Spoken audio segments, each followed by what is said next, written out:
Parce que l'or est le reflet de l'humanité.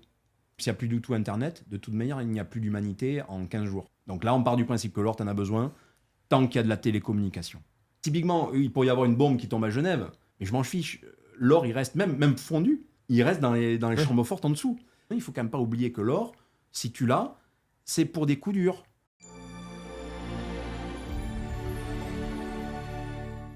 Bonjour et bienvenue dans ce nouvel épisode de Premier Million. Il paraît que c'est le premier million qui est le plus dur. Moi je pense que le premier million c'est aussi le plus excitant, celui dont on se souvient toute sa vie, celui qui va vous donner le plus de satisfaction. 1 million c'est le vrai cap pour tous les investisseurs qui réussissent. Tout le monde peut arriver à 1 million, quelle que soit la mise de départ, si on a les bons investissements. Investir pour atteindre 1 million, c'est pas encore en lisant le journal ou en regardant la télé qu'on va y arriver. C'est pas là que vous allez trouver les bons placements. Je n'en pouvais plus d'entendre parler les gens d'argent sans jamais vraiment chercher à en gagner. Alors j'ai décidé de parler des placements, sans filtre, en toute transparence. Pour chaque opportunité, pour chaque personne que je vais rencontrer, pour chaque placement, je vais me poser la même question que vous. Est-ce que, à l'issue d'un épisode, je vais investir 100 euros, 1000 euros, 10 000 euros sur le placement dont on aura parlé, grâce aux opportunités que je vais vous présenter. Et pour y arriver, je vais inviter les personnes qui sont les mieux placés pour en parler. Je vais éviter d'inviter des gens des médias ou les entrepreneurs à la mode parce que c'est pas toujours eux qui donnent les meilleurs conseils.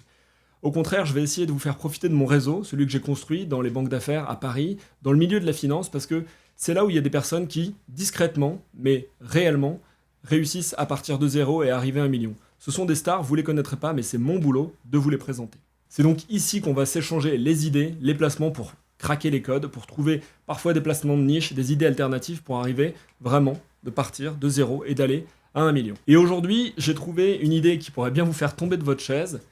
Si on portait plus de bijoux, eh bien tout l'or du monde ne vaudrait plus rien du tout. Donc bonjour à tous, bonjour dans ce nouvel épisode de Premier Million. Bonjour Jean-François Faure. Bonjour Félix. Jean-François, patron de aucoffre.com, patron de Veracash, patron de Crypcool sur la crypto. Première question, on va tailler dans le vif. Jean-François, on est aujourd'hui à un record historique sur l'once d'or, plus de 2200 euros. Il y a 5 ans, en 2019, c'était la moitié. Est-ce qu'on peut faire 1 million avec de l'or, en investissant sur l'or ? Bon, évidemment, on peut faire 1 million en investissement que sur de l'or, mais on sait qu'on prend quand même un risque, parce que ça reste une matière qui est cyclique, qui peut être volatile comme une devise. Donc faire 1 million sur l'or, c'est comme se dire je vais faire 1 million avec la livre sterling. C'est du même niveau. Mais c'est pas tout à fait les mêmes leviers. Et on sait que l'or va être plutôt là pour permettre de faire 1 million, mais avec le reste. Avec le reste. Donc c'est une question de proportion dans un portefeuille ? Oui, c'est plutôt une histoire de proportion. Et l'or va aussi peut-être aider à éviter de ne pas réussir à faire le million. Okay. Si on a de l'or dans son portefeuille, on arrivera plus radicalement à faire le million que si on ne l'avait pas. Ok, donc si on met l'or dans le portefeuille, dans notre stratégie d'aller de 0 à 1, et si on démarre avec l'or, par quoi on commence ? On achète quoi ? On fait comment ? On achète de l'or physique, on achète un lingot, qu'est-ce qu'on peut espérer ? Comment on peut faire l'investissement qui fera la différence ? Parce que j'imagine qu'il y a plein de manières d'acheter de l'or. Oui, clairement. Donc je pars du principe que si tu veux faire 1 million, ton million, tu vas peut-être pas nécessairement le faire en 15 jours, donc tu es plutôt sur du moyen ou du long terme. Oui. Donc si tu es sur du moyen ou du long terme, ça veut dire qu'au passage, tu veux quand même te protéger de choses qui pourraient attaquer ton million potentiel. T'es pas dans l'urgence de faire une opération le matin et la dénouer le soir. Donc je dirais que l'or papier, qui est un actif qui est super intéressant, mais qui a ses défauts, on va le laisser de côté. Donc on va plutôt se focaliser sur l'or physique. Après, l'or physique, alors on est en Europe. Si ton or physique c'est du bijou, tu as de la TVA. Donc on va laisser de côté le bijou parce que ça va pas être intéressant sur le plan fiscal au moment de l'achat. Donc qu'est-ce qu'on vise ? On va viser l'or physique sous forme de lingots ou de pièces. Alors c'est vrai que si tu avais déjà peut-être 100 ou 200 000 euros pour tendre vers ton million, tu pourrais te dire, ouais, j'ai 100 ou 200 000, je vais acheter un lingot et puis quelques grosses pièces. Moi, je pense que quelqu'un même qui aurait entre 50 ou 100 000 à mettre sur la table, il faut malgré tout qu'il évite d'acheter un lingot, et je vais de suite expliquer pourquoi en replaçant 2 épisodes, à minima 1, pour qu'on comprenne bien. L'épisode en question, c'est la crise de 2008, et c'est pile poil le moment où les marchés s'effondrent. Donc là, on est en septembre 2008, on perd 30% sur la plupart de ses actifs, même ceux qui étaient sécuritaires, même Air Liquide a perdu 30%. Et là, sur l'or, qu'est-ce qui se passe à ce moment-là? On perd 20%. Ouais. Ça ne dure pas longtemps, ça dure 15 jours, mais suffisamment pour perdre 20%. Donc ceux qui avaient du lingot, limite au pire moment, ils perdent 20% alors que les bourses s'effondrent de 30%. Alors j'explique très vite fait d'ailleurs pourquoi. C'est de manière très simple, c'est que tout simplement, quand le reste s'effondre, à ce moment-là, pour dénouer des lignes et tenter de les équilibrer, de les mettre à zéro, etc., on vend les actifs qui avaient pris fortement. L'or, il était passé de 2000, en 2000, il était à 200. En 2007-2008, il était à 700-800. Donc on avait fait quand même x4. C'était très intéressant à ce moment-là de le vendre et de prendre ses gains. Comme il y a eu à ce moment-là des ventes massives, eh bien effectivement, il y a eu une baisse de 20%. Attends, donc ce que tu es en train de dire, c'est que en tout début de crise, tu as des investisseurs, Oui. enfin, des fonds, des hedge funds, des fonds de pension, Des ou robots même, trading, ou même des banques qui vendent leur position sur l'or, leur Oui. stock d'or, en fait, pour justement couvrir leurs appels de Oui. marge, pour éviter d'être illiquide et de finir comme Lehman Brothers. Exactement. Donc ça, ce que tu dis, c'est que les gens dont le boulot est d'investir, des investisseurs pros, ont toujours de l'or. Exactement, systématiquement. Donc Parce nous, que c'est un élément contracyclique qui leur permet de dénouer des positions qui sont compliquées, voire intenables. plus de faire x4. Parce que Mais au passage, voilà. Au Donc passage. eux, ça leur permet... non, pas mais mal quand- la protection. Quand tu perds 30%, Ouais. tu vois, ça te permet par rapport à un client, parce que quand tu investis ces fonds, c'est pas pour toi, c'est pour ton client. Ton client, tu l'as peut-être promis une rentabilité de 5% à l'année. Et dans un marché baissier, la rentabilité de 5% à l'année, ça peut être un peu compliqué. À ce moment-là, donc, tu dénoues l'euro.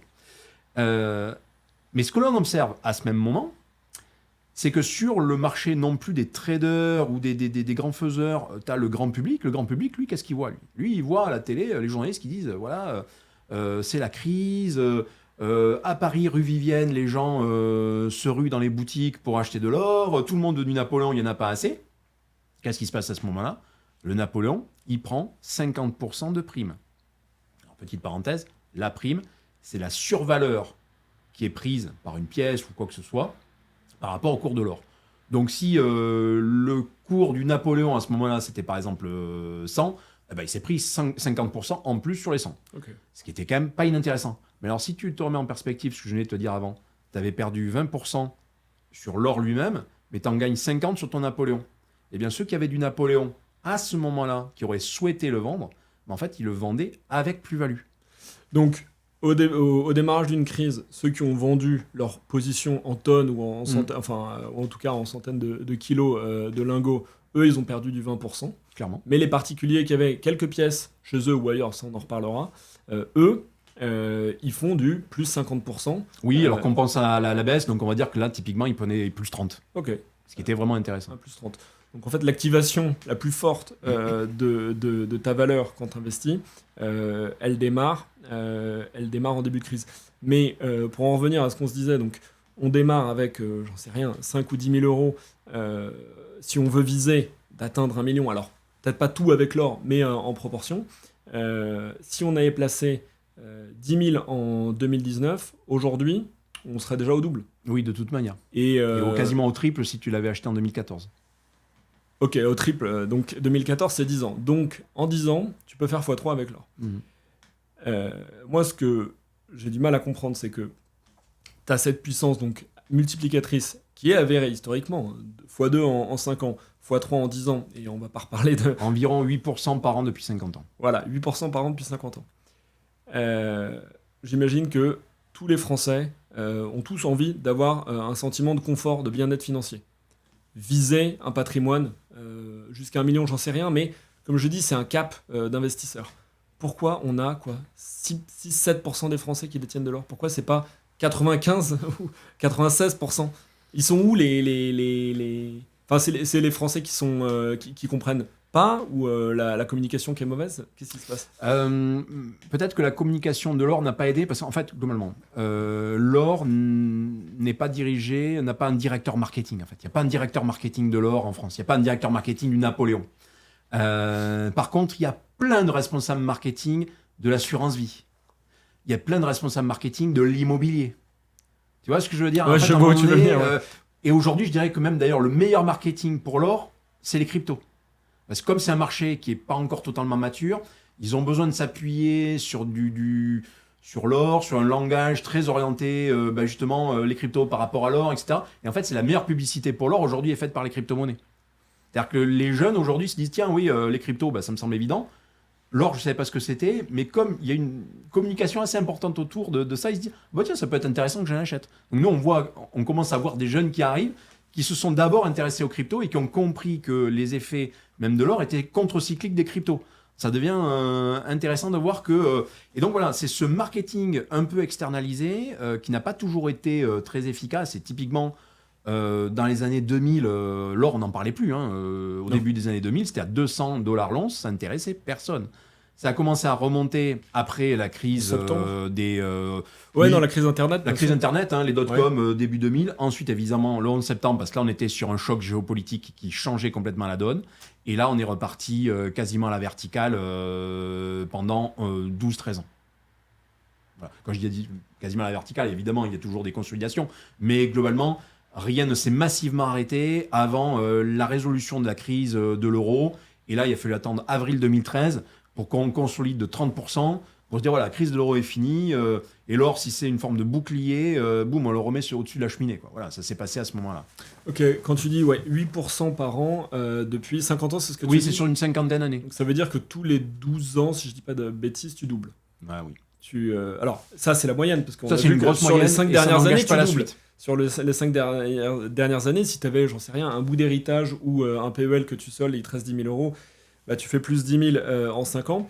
Ça, tu le trouves pas avec les directeurs marketing dont tu parles de l'assurance vie ou de l'immobilier. Ça, c'est sûr que tu le fais pas ton x2.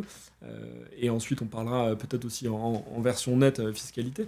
Il y a un truc puisque tu parlais de crypto, en revanche, le x2, tu aurais pu le faire en 5 ans sur des cryptos. Et puis, si justement on se dit, j'attaque mes investissements de manière alternative, avec des choses qui sont hors monnaie fiat, donc monnaie fiat, monnaie papier, tout ce que vous connaissez, euro, dollar, yen, etc. Quelle proportion je peux mettre, enfin, pourquoi pas tout mettre en crypto où j'ai peut-être plus de chances de faire du x2, x3, et pourquoi garder un... Est-ce que ça a un intérêt, quand on voit ce qu'on peut se faire en crypto, de garder une part en or? La crypto, il faut évidemment en avoir aujourd'hui. Quelqu'un qui n'achète pas de crypto fait une erreur grave. Ok. Par contre, ce même gars ou nana qui achète de la crypto et qui n'a pas en parallèle acheté de l'or, fait lui aussi une erreur grave. Tout simplement, on est sur aujourd'hui deux actifs qui ont quelque part le même but. Donc le même but, c'est d'être des alternatives positives aux monnaies qui sont de notre contexte, donc des alternatives futures à l'euro, au dollar, ou en tout cas qui permettent d'en préserver l'inflation ou la perte de valeur qui est gravée dans le marbre. Hein. C'est pas une insulte que de dire que le dollar et l'euro perdent de la valeur. Parce que Non, c'est pas une insulte, c'est une réalité. C'est une réalité. Et parce qu'en parallèle, vous avez la BCE qui dit il est bon qu'on ait une inflation de 2% en moyenne par an. À partir du moment où on a calé qu'on avait une inflation de 2% par an, on est obligé en parallèle d'avoir la masse monétaire en face. Parce que si tu n'as pas la masse monétaire en face de ta croissance, tu as un gros problème économique. Bien sûr. Donc, par design, la masse monétaire augmente et donc ça se traduit par une inflation. C'est comme ça qu'on avait un dollar au début des années 70 qui n'a pas du tout la même valeur qu'il a aujourd'hui. Ça n'empêche pas les Américains de continuer de bien vivre. Bon, après, ils ont une dette, on peut discuter de tout ça. En fait, voilà. Donc, par design, on est sur un modèle de monnaie qui perd de sa valeur. A contrario, vu que les règles de valorisation de l'or ne sont pas des règles de valorisation directement liées à la monnaie, mais plus à une réconciliation entre une offre et une demande, eh bien, il est tout à fait naturel que la valeur de l'or, elle, reste stable dans le temps. Depuis des centaines, depuis même des milliers d'années. Okay. Une réconciliation entre quelqu'un qui extrait l'or et quelqu'un qui l'utilise. Bon, voilà. Et ça, le dollar ou l'or ne rentre pas directement en considération là-dedans. Eh bien là, c'est très intéressant. Ça veut dire que par design, on a aujourd'hui de l'or qui est sur un cycle long terme nécessairement haussier parce qu'on est sur un cycle long terme des monnaies qui est nécessairement baissier. Donc, voilà. Ce qui n'est pas le cas des cryptos. Les cryptos, aujourd'hui, elles ont un cycle qui est lié strictement au marché crypto. Ça, c'est par manque de maturité, mais parce que basiquement, le Bitcoin, il y a 10 ans. Quand le Bitcoin aura 100 ans, déjà, tout aura été miné, on sera sur une quantité qui est finie. La population mondiale ne sera plus certainement en croissance, voire même peut-être en décroissance. Donc on sera dans 100 ans certainement sur une valeur de Bitcoin qui aura atteint un palier et qui ne bougera certainement plus parce qu'il y aura la quantité qui est nécessaire pour ce qu'on achète et ce qu'on vend. Et donc dans ces années-là, dans 50 ou dans 100 ans, le Bitcoin côtoiera l'or sur une même logique qui est peut-être d'être là en réserve ou en usage même direct face à des monnaies comme l'euro ou le dollar qui auront continué de perdre de leur valeur. Donc ça, c'est le but, je ne vais pas dire c'est le but, mais en tout cas, c'est le combat commun or et Bitcoin. Mais pour le reste, les leviers ne sont pas les mêmes. Aujourd'hui, on le voit, un accident géopolitique, un attentat, un bombardement, une déclaration de guerre, l'or réagit immédiatement. Les cryptos ne réagissent pas. Ouais, on l'a vu ça récemment avec... là, on est dans un contexte, au moment où on enregistre cet épisode, sur des tensions entre Iran et Israël. Et je vais pas dire comme par hasard, mais on est au plus haut. L'once d'or n'a jamais été aussi haute. Si on regarde la paire once en euros, en tout cas. De manière assez logique et de manière assez pavlovienne. Autant l'or, personne n'est capable de dire combien il vaudra dans 5 minutes. Par contre, de manière assez facile, il y a des bombes, il y a des bruits de bottes, il y a des actifs qui valent plus cher, du gaz, du pétrole, je sais pas quoi. Ça se traduit sur l'or et c'est normal. L'or se nourrit de tout ça pour être extrait, pour être acheté. C'est assez logique. Alors je vais dire un truc ultra cynique, mais qui n'engage que moi.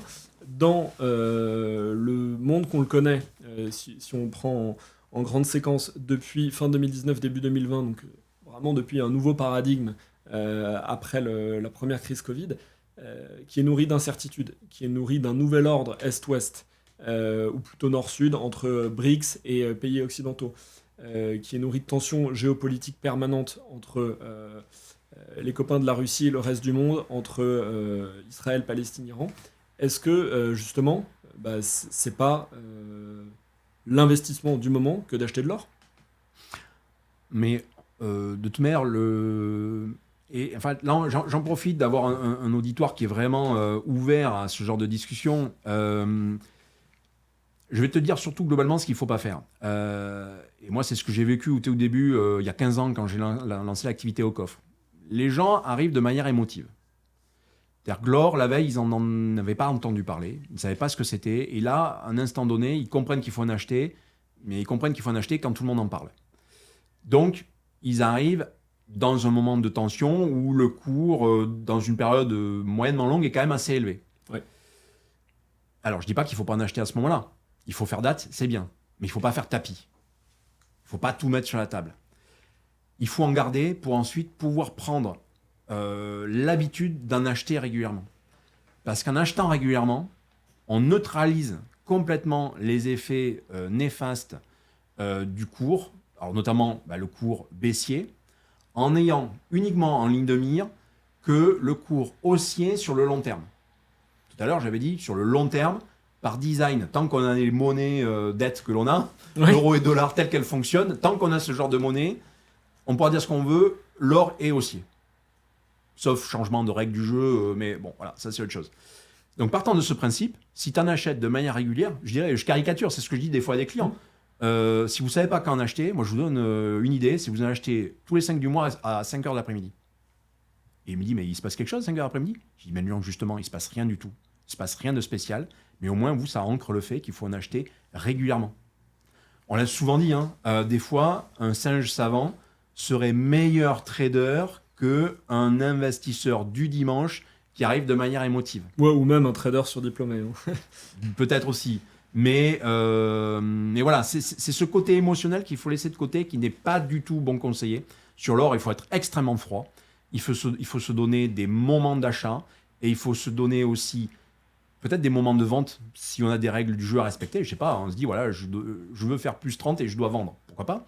Ou si j'ai tel type de problème qui se passe dans ma famille ou dans mon écosystème ou je sais pas quoi, je dois vendre. Ou à contrario, je dois garder absolument le plus possible parce que je vais transmettre. En fait, c'est comme ça qu'il faut appréhender l'or. Il faut aussi peut-être l'appréhender comme un trader actif qui se dit, voilà, je viens de perdre 30% sur une position, je vends mon or pour équilibrer ma position. Ça aussi. Et en fait, il faut se donner des règles et il faut strictement les respecter. Moi, je me rappelle, dans mon cas, en début de Covid, j'en avais acheté et je m'étais donné comme règle, je le vends quand le vaccin est annoncé. Un quart d'heure après l'annonce du vaccin, j'avais dénoué toute ma position achetée en début de Covid. Donc tu as profité d'une hausse pendant le Covid de quoi, de 40%? Oui, quasiment. Ouais. Et donc tu as vendu un quart d'heure après, et dans l'heure après l'annonce du vaccin, il perdait toute la hausse? Non, pas complètement, immédiatement, mais en tout cas en 15 jours, il avait bien consolidé de 20%. Et le résiduel, en fait, était lié au fait qu'on était quand même dans une forme de monde d'après. Et ça, l'or l'avait absorbé. C'est-à-dire qu'on n'était plus dans le même monde d'avant. Et déjà, on avait absorbé cette problématique d'un futur proche qui était celle de l'inflation. Et d'ailleurs, c'est ce qui s'est passé après. Souvent, les gens disent que le cours de l'or est reparti quand il y a eu l'inflation liée à l'Ukraine.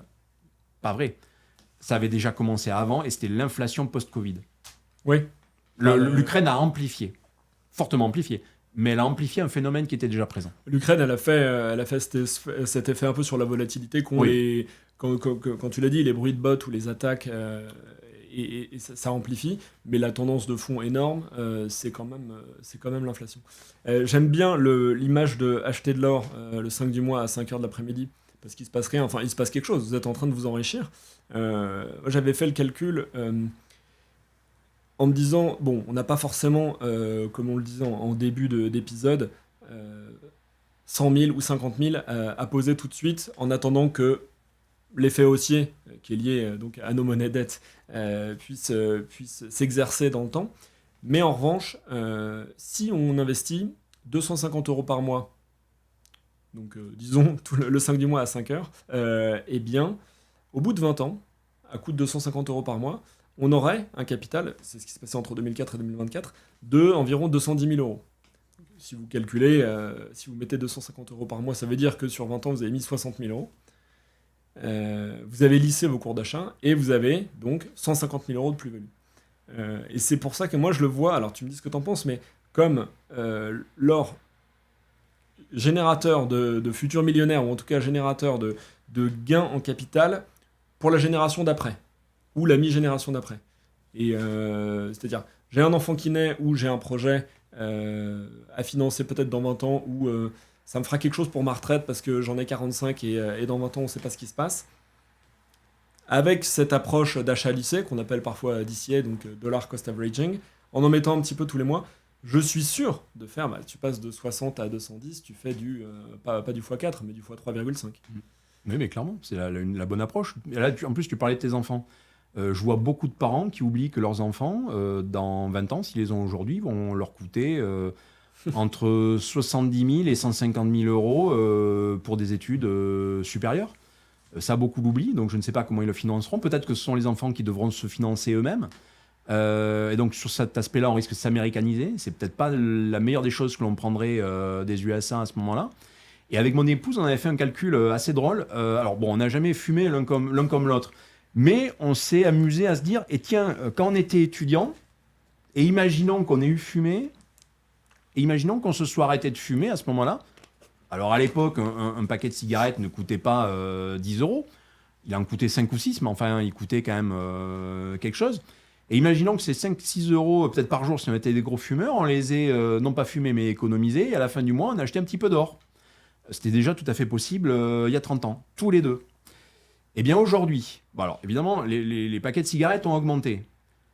L'or, évidemment, depuis a augmenté. Au début des années 2000, on était à 200 $ et on était à 400 au début des années 90. Eh bien aujourd'hui, on aura la capacité de s'acheter un bel appartement. C'est pas négligeable alors qu'on a juste mis là-dedans l'investissement qui correspondait à un petit vice. Non, mais les 5 € par jour de l'époque. Voilà, exactement. Et ça peut et en plus, ça peut se cumuler si on se dit c'est le paquet de clopes, plus peut-être mon abonnement Netflix ou autre chose. Mais encore une fois, je note le 5 du mois à 5 heures. Une partie de ses revenus ou de son épargne. Au tout début, on a dit qu'on parlerait un peu proportion, diversification dans le portefeuille. Si on est honnête, c'est pas en partant avec 10 000 € qu'on va faire 1 million juste sur l'or. mais on sait que ça peut aider, ça protège, ça va aider. Si justement quelqu'un qui a un patrimoine aujourd'hui de 100 000 euros et qui n'a pas nécessairement envie de faire des achats lissés dans le temps, s'il doit poser une brique de son patrimoine dans l'or, toi tu dis quel pourcentage? Je te pose cette question, excuse-moi, parce que je suis tombé sur un document AMF, sigle AMF de 2018, qui dit oui, bien sûr, vous pouvez investir dans l'or. Attention, jamais plus de 5% du patrimoine, c'est un actif risqué, au même titre que, alors à l'époque 2018, on parlait pas encore de la crypto, l'AMF la considérait même pas, mais au même titre que les actions ou certains produits dérivés. 5%, c'est quoi? C'est une limite un peu une limite bornée. Il y a un jeu de mots de l'AMF ou L'AMF fait du conseil? Non, en fait, je trouve pas ça limite même très professionnel de le dire comme ça, parce que tout simplement, déjà, là, quand on parle, on ne connaît pas la surface financière de la personne qui pourrait être concernée par de l'achat d'or, ni sa diversification. Et là, je vais te prendre 2 cas extrêmes. Et la réponse est peut-être entre les deux. Et quand tu es jeune, tu as le droit de commencer par le commencement. Et donc, commencer par le commencement, aujourd'hui, c'est commencer avec un salaire, ou peut-être parce que tes parents te donnent un petit peu d'argent de poche, si tu décides de mettre un petit peu de côté. Donc, la seule chose que tu as comme actif, en fait, c'est d'abord un actif monétaire. Et donc, tu es exposé uniquement à de la monnaie. Bon, on a compris tout à l'heure que la monnaie en question, c'est de l'euro, c'est du dollar. Enfin, donc, chez nous, c'est plutôt de l'euro. Du franc suisse. Et donc, tu es exposé à une perte mécanique de valeur dans le temps, par design. Parce que la BCE l'a annoncé, c'est comme ça que ça se passe. Donc là, tu sais que ce que tu as mis à la banque, que ce soit ton compte à vue ou même un compte rémunéré, ne rémunérera jamais par rapport à la perte de valeur de ta monnaie. Donc, le sachant, il faut qu'en face, tu aies un actif qui contrebalance assez fortement cette perte de valeur. Et donc là, je caricature, mais tu es un jeune salarié, tu as réussi à avoir sur ton compte à vue 1 à 2 salaires. Quand je dis 1 à 2 salaires mensuels, tu vois. Ouais. Et sur un compte d'épargne, style livret A, PEL ou je sais pas quoi, tu as réussi à mettre peut-être 3 à 4 salaires équivalents. Ben là, c'est pas du délire de se dire j'ai 20% en or. Parce que tu es surexposé à un actif où par design, tu sais que tu as une perte de valeur. Et limite, si tu as une passion quelconque, je sais pas, tu as une passion pour les vieux appareils photo, si tu les choisis bien, de toute façon c'est ta passion, donc tu les choisis bien, tu vas gagner de la valeur de manière plus drastique sur ces appareils photo que sur ta monnaie. Voilà. Donc sur l'or, c'est exactement pareil. Par design, lui, il va sur entre 15 et 25%, tu vas à peu près équilibrer le truc sur le fait que tu aies une monnaie qui perde 2% de sa valeur par an, et sur de l'or qui, en moyenne, on l'a observé sur 50 dernières années, lui, il en gagne plutôt 8. Bon, voilà. Donc 20%, ça suffit bien. A contrario, tu as une belle surface financière qui est diversifiée. Donc diversifiée, tu as de l'IMO. Tu es français, tu as de l'IMO. L'immobilier. Évidemment, tu as peut-être pu aller sur des choses un peu sympas, comme des actions. On est français, on a des belles entreprises à soutenir. Ça me semble normal d'acheter des actions. C'est hyper important. Ouais. Donc, tu as des actions. Voire même, tu connais un petit peu les subtilités, tu as peut-être même d'autres choses. Tu as des obligations, tu as les choses peut-être un peu plus compliquées. Et puis aujourd'hui, tu as des outils qui te facilitent la vie. Tu as des ETF sur des actions internationales, ou sur des choses un petit peu plus compliquées. Voilà, donc, tu as ça. Tu as même acheté évidemment des cryptos. Mais là, sur le coup, tu as effectivement des risques, mais ils sont quand même un petit peu dilués. C'est-à-dire que ta monnaie, elle continue de perdre de sa valeur, mais tu en as sur le coup un petit peu moins en proportion. Tes cryptos, il peut y avoir un scandale. Elles sont haussières sur le moyen long terme, mais sur le court terme, tu peux dévisser de 80%. Ça, on le sait, ça s'est déjà produit, il n'y a pas de souci. Mais évidemment, tu ne vas pas vendre en ayant perdu 80%. Tes actions, pareil, tu n'es pas à l'abri d'un krach boursier. Tu peux perdre 30%, même avec du air liquide dedans. Mais tout ça ne va pas se passer en même temps. C'est-à-dire que quand tu perds 30% sur tes actions, tu ne perds pas 30% sur ton immobilier en même temps, tu vois. Donc globalement, ton or, lui, il ne va pas servir de bouclier pour défendre tout le monde en même temps, tu vois. Il défend une personne à la fois. Donc il défend peut-être tes actions tel jour. 2 ans après, il défend peut-être ton IMO. Il continue toujours de défendre ta monnaie parce qu'elle n'est pas capable de se défendre toute seule. Elle est toujours en train de perdre quelque chose. Bon, voilà. Et bien là, écoute, 5%, ça suffit. Tu vois, 5%, ça peut suffire. Quand je dis 5%, si tu es extrêmement fortuné et extrêmement diversifié, c'est 3%. Si tu l'as un petit peu moins, c'est peut-être 7 à 10. Mais tu vois, en fait, cet ordre d'idée qui est surface et qualité de la surface. C'est ça qu'il faut prendre en compte et se dire qu'on peut naviguer entre 5 et 20. Entre 5 et 20, ok. Ok. Alors, si on démarre, qu'on est jeune salarié ou même extrêmement fortuné, je veux acheter de l'or physique.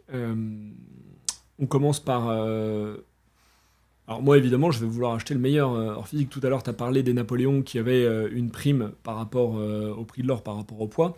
Je sais qu'il y a des investisseurs qui disent, moi j'achète l'or, le métal pour son poids et pas un point de base de plus. Donc tu as dit éviter le lingot. Oui, absolument. Si on veut aller sur l'or physique, il reste quoi? Les pièces, les petits lingots, les lingotins? Les lingotins, on les évite encore plus. On évite encore plus les lingotins. Eux, c'est la double peine. Parce que le lingotin... Alors lingotin, j'aime pas le terme d'ailleurs parce que c'est une marque. Mais le mini-lingot. Ok. Le mini-lingot, tu l'achètes déjà cher. Parce que plus c'est petit, plus c'est cher. Parce que tout simplement, il faut le fabriquer. Donc souvent, ces mini-lingots sont coulés, mais des fois, ils sont frappés. Donc globalement, c'est quasiment le coût d'une frappe de pièce. Donc c'est normal. Donc voilà, il n'est pas rare que ces produits, plus ils sont petits, plus ils aient des primes élevées. Donc 5%, 10%, voire même des fois 15%, même peut-être plus. Un mini lingot de 1 gramme, c'est pas du délire qu'il ait 20 à 30% de prime, tu vois. Donc c'est très élevé. Pour autant, quand ils reviennent dans une boutique, les boutiques, qu'est-ce qu'elles voient? Elles voient, c'est un lingot. Oui, juste le poids, quoi. Le poids. Donc là, c'est ce que j'appelle la double peine. Pour en venir au Napoléon, ok, moi je comprends ce discours de dire ah oui, mais attends, un truc avec une prime de 50%, moi j'achète pas. Mais qui nous dit qu'aujourd'hui le Napoléon a une prime de 50%? Oui. Quand le Napoléon a une prime de 50% en 2008, il faut quand même savoir que depuis 20 ans, à ce moment-là, il avait une prime qui était nulle, voire négative. Là, je parle de 2008. Ok. Aujourd'hui, à l'instant où on se parle, les Napoléons ont des primes, en fonction de là où on les achète, entre 1 et 3%. Oui, c'est rien. C'est rien du tout. Ok. Ça s'achète quasiment au prix d'un lingot ramené à la valeur de l'or. Donc en fait, quand est-ce qu'on achète ce genre de pièces? On essaie de trouver entre guillemets les bonnes affaires, c'est-à-dire les moments où les primes sont justement un peu faibles. On essaie peut-être de se renforcer. Alors après, on est tenu par peut-être le fait que le cours soit peut-être en ce moment un peu élevé, donc on se dit, on fait pas le tapis, mais à contrario, il n'y a clairement pas un frein à acheter du Napoléon en ce moment, en tout cas pour commencer quelque chose. Oui, il faut commencer par acheter une Napoléon parce que c'est la pièce la plus connue en France, la plus liquide, et en ce moment avec de très bons prix. Ce serait dommage de s'en priver. Alors après, il ne faut pas acheter n'importe quel Napoléon. Il vaut mieux les acheter de belle qualité, plutôt avec la Marianne et le coq. Pour des détails, je ne vais pas rentrer ici, mais qui fiscalement peuvent être à un moment donné intéressants. Avec des millésimes récents. Quand je dis récents, 1907-1914. Voilà. Okay. Ça peut être effectivement intéressant comme premier achat.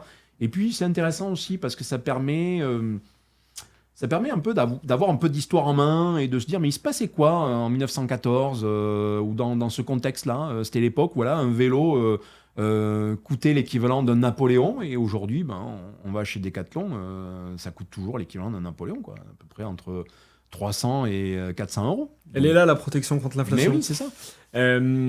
Donc un Napoléon, c'est quoi, entre 300 et 400 euros? Oui, là, en ce moment, c'est plutôt 400 euros, mais oui. Ok. Parlons un peu de, justement, ocoff.com. Donc, sur Ocoff, on peut acheter des pièces, on peut acheter des mini-lingots, on a parlé. Napoléon, mais d'autres. Oui.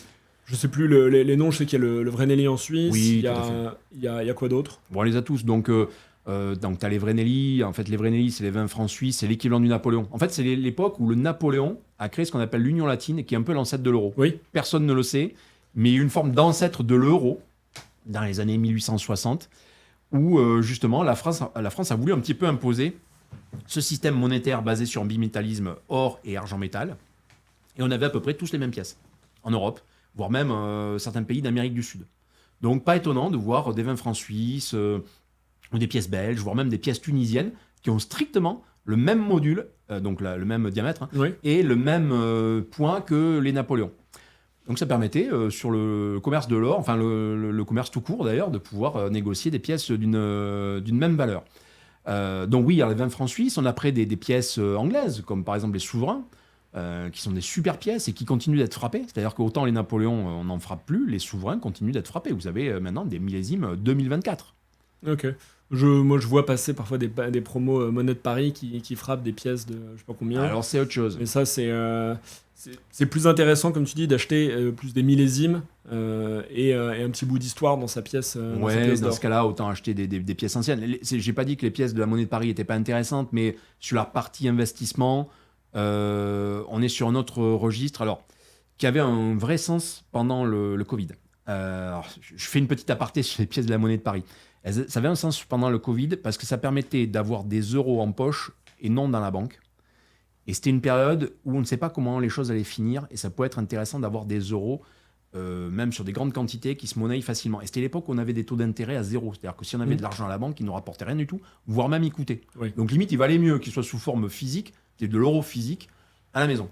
Et dans une période où ces pièces, on est capable de les laisser de côté, comme à un moment donné, on est sur un cours de l'or qui, sur le très long terme, est haussier, eh bien un jour, le cours de l'or, il rattrape la valeur faciale. Donc là, typiquement, les pièces de la monnaie de Paris, celles qui ont une quinzaine d'années, elles ont déjà rattrapé la valeur faciale. Mais il faut être un petit peu patient. Donc soit on est collectionneur, soit on est vraiment sur ce prisme dans une période bien précise où l'argent à la banque ne rapporte rien. Plutôt que d'avoir des billets ou des liasses, ça peut être drôle d'avoir des pièces de la monnaie de Paris qu'on va ensuite revendre à la Banque de France et qui vous les redonne pour la valeur faciale. En fait, ça peut permettre de jouer les deux aspects, à la fois l'euro et l'or, et on prend le meilleur des deux. Bon, on peut tout simplement aussi avoir des euros à la banque et avoir de l'or à la maison et qui, lui, s'achète pour la valeur de l'or qu'il contient. C'est pour ça que c'est peut-être plus raisonnable d'avoir des Napoléons ou des souverains ou des 20 francs suisses ou des pièces internationales. Hein. Il y a des très belles choses. Les Krugerrand, c'est Sudaf, ouais. oui, sud-africaines. Alors, elles sont pas très belles, mais par contre, elles ont quand même une particularité qui est hyper drôle. C'est que l'once d'or en Afrique du Sud est considérée comme un cours légal. Donc, ce sont des pièces qui n'ont pas de valeur faciale. Il n'y a pas 10 rand, 20 rand, Ok. 30 rand ou quelque chose comme ça.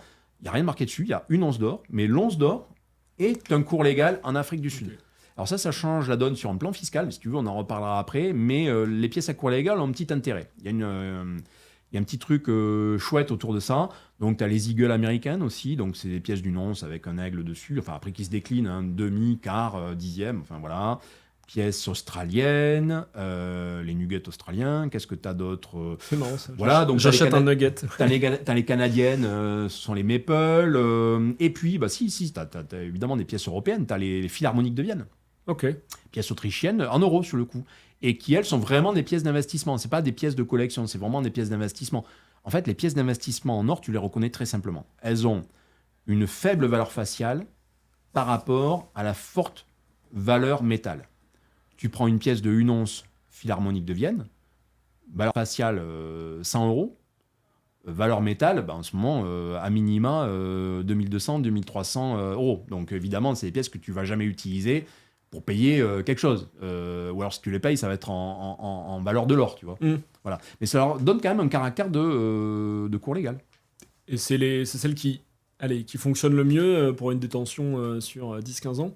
Si tu veux maximiser ton gain en capital, Oui. avec cette atomicité d'avoir plusieurs pièces de plusieurs... Oui, alors effectivement, tu fais bien de poser la question parce que autant tu vois les Napoléons, bon, ben, c'est vraiment une pièce géniale, mais globalement, si tu n'as pas trop fait attention à quel type de Napoléon tu as acheté, donc tu as un Napoléon lambda, on va dire, un Napoléon random, ce Napoléon, pour être certain de ne pas avoir de fiscalité dessus, il va falloir que tu attendes 22 ans.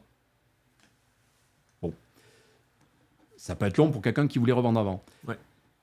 Pour les pièces à cours légal, ou un autre cas que je vais citer après qui s'appelle les jetons, tu peux te permettre de les revendre avant parce que tu as une franchise de taxes à concurrence de 5 000 euros. Voilà, je rentre un peu dans le détail, mais en France, pour les Français, ça compte. Hein. La fiscalité, c'est vraiment très important. En Suisse, il n'y a pas de fiscal sur l'or. En Belgique, il n'y a pas de fiscal sur l'or. Mais en tout cas, en France, il y en a une. Et si tu veux pas te mettre en froid avec ton contrôleur fiscal, vaut mieux la respecter. Ça fait pas de mal. Hein. Là, tu utilises la loi. La loi est là pour toi. Donc, typiquement, tu as du cours légal, tu as du jeton. Tu en vends pour des valeurs inférieures à 5 000 euros. Quel que soit le moment où tu les vends, tu es exempt de fiscalité. Voilà. En dessous de 5 000 euros, pas de fiscalité Voilà. sur le... Cours légal et jeton. Alors, le jeton, juste un petit aparté. Le jeton, ce sont toutes ces pièces qui n'ont jamais eu cours légal quand elles ont été frappées et qui, pour autant, ressemblent à des pièces. Quand je dis ressemblent à des pièces, ça peut être rond, ça pourrait même être rectangulaire, mais comme c'est ouvragé, ça a le caractère un peu esthétique d'une pièce qui pourrait avoir cours légal, mais sans avoir cours légal. Ça, c'est un jeton et ça rentre dans la catégorie des bijoux et assimilés. Donc en France, la fiscalité, c'est la fiscalité des bijoux et assimilés. Donc pareil, en dessous de 5 000 euros, tu as une franchise de taxes. Et puis au-delà des 5 000 euros, c'est la fiscalité des bijoux. Donc 6,5% fixe, ou bien sur les plus-values, 36,2%. Avec les abattements. Avec les abattements, voilà, dégressifs dans le temps.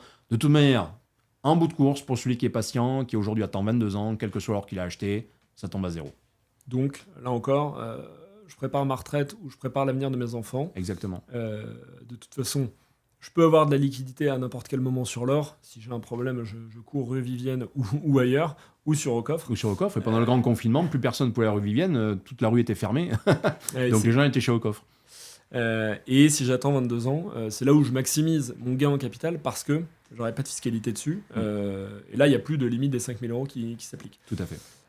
Avant de reparler un peu de comment ça marche au coffre et du cours de l'or, j'ai une question qui vient, parce que là, je me figure démarrer un portefeuille, je panache avec un Napoléon, un jeton, une pièce d'investissement, etc.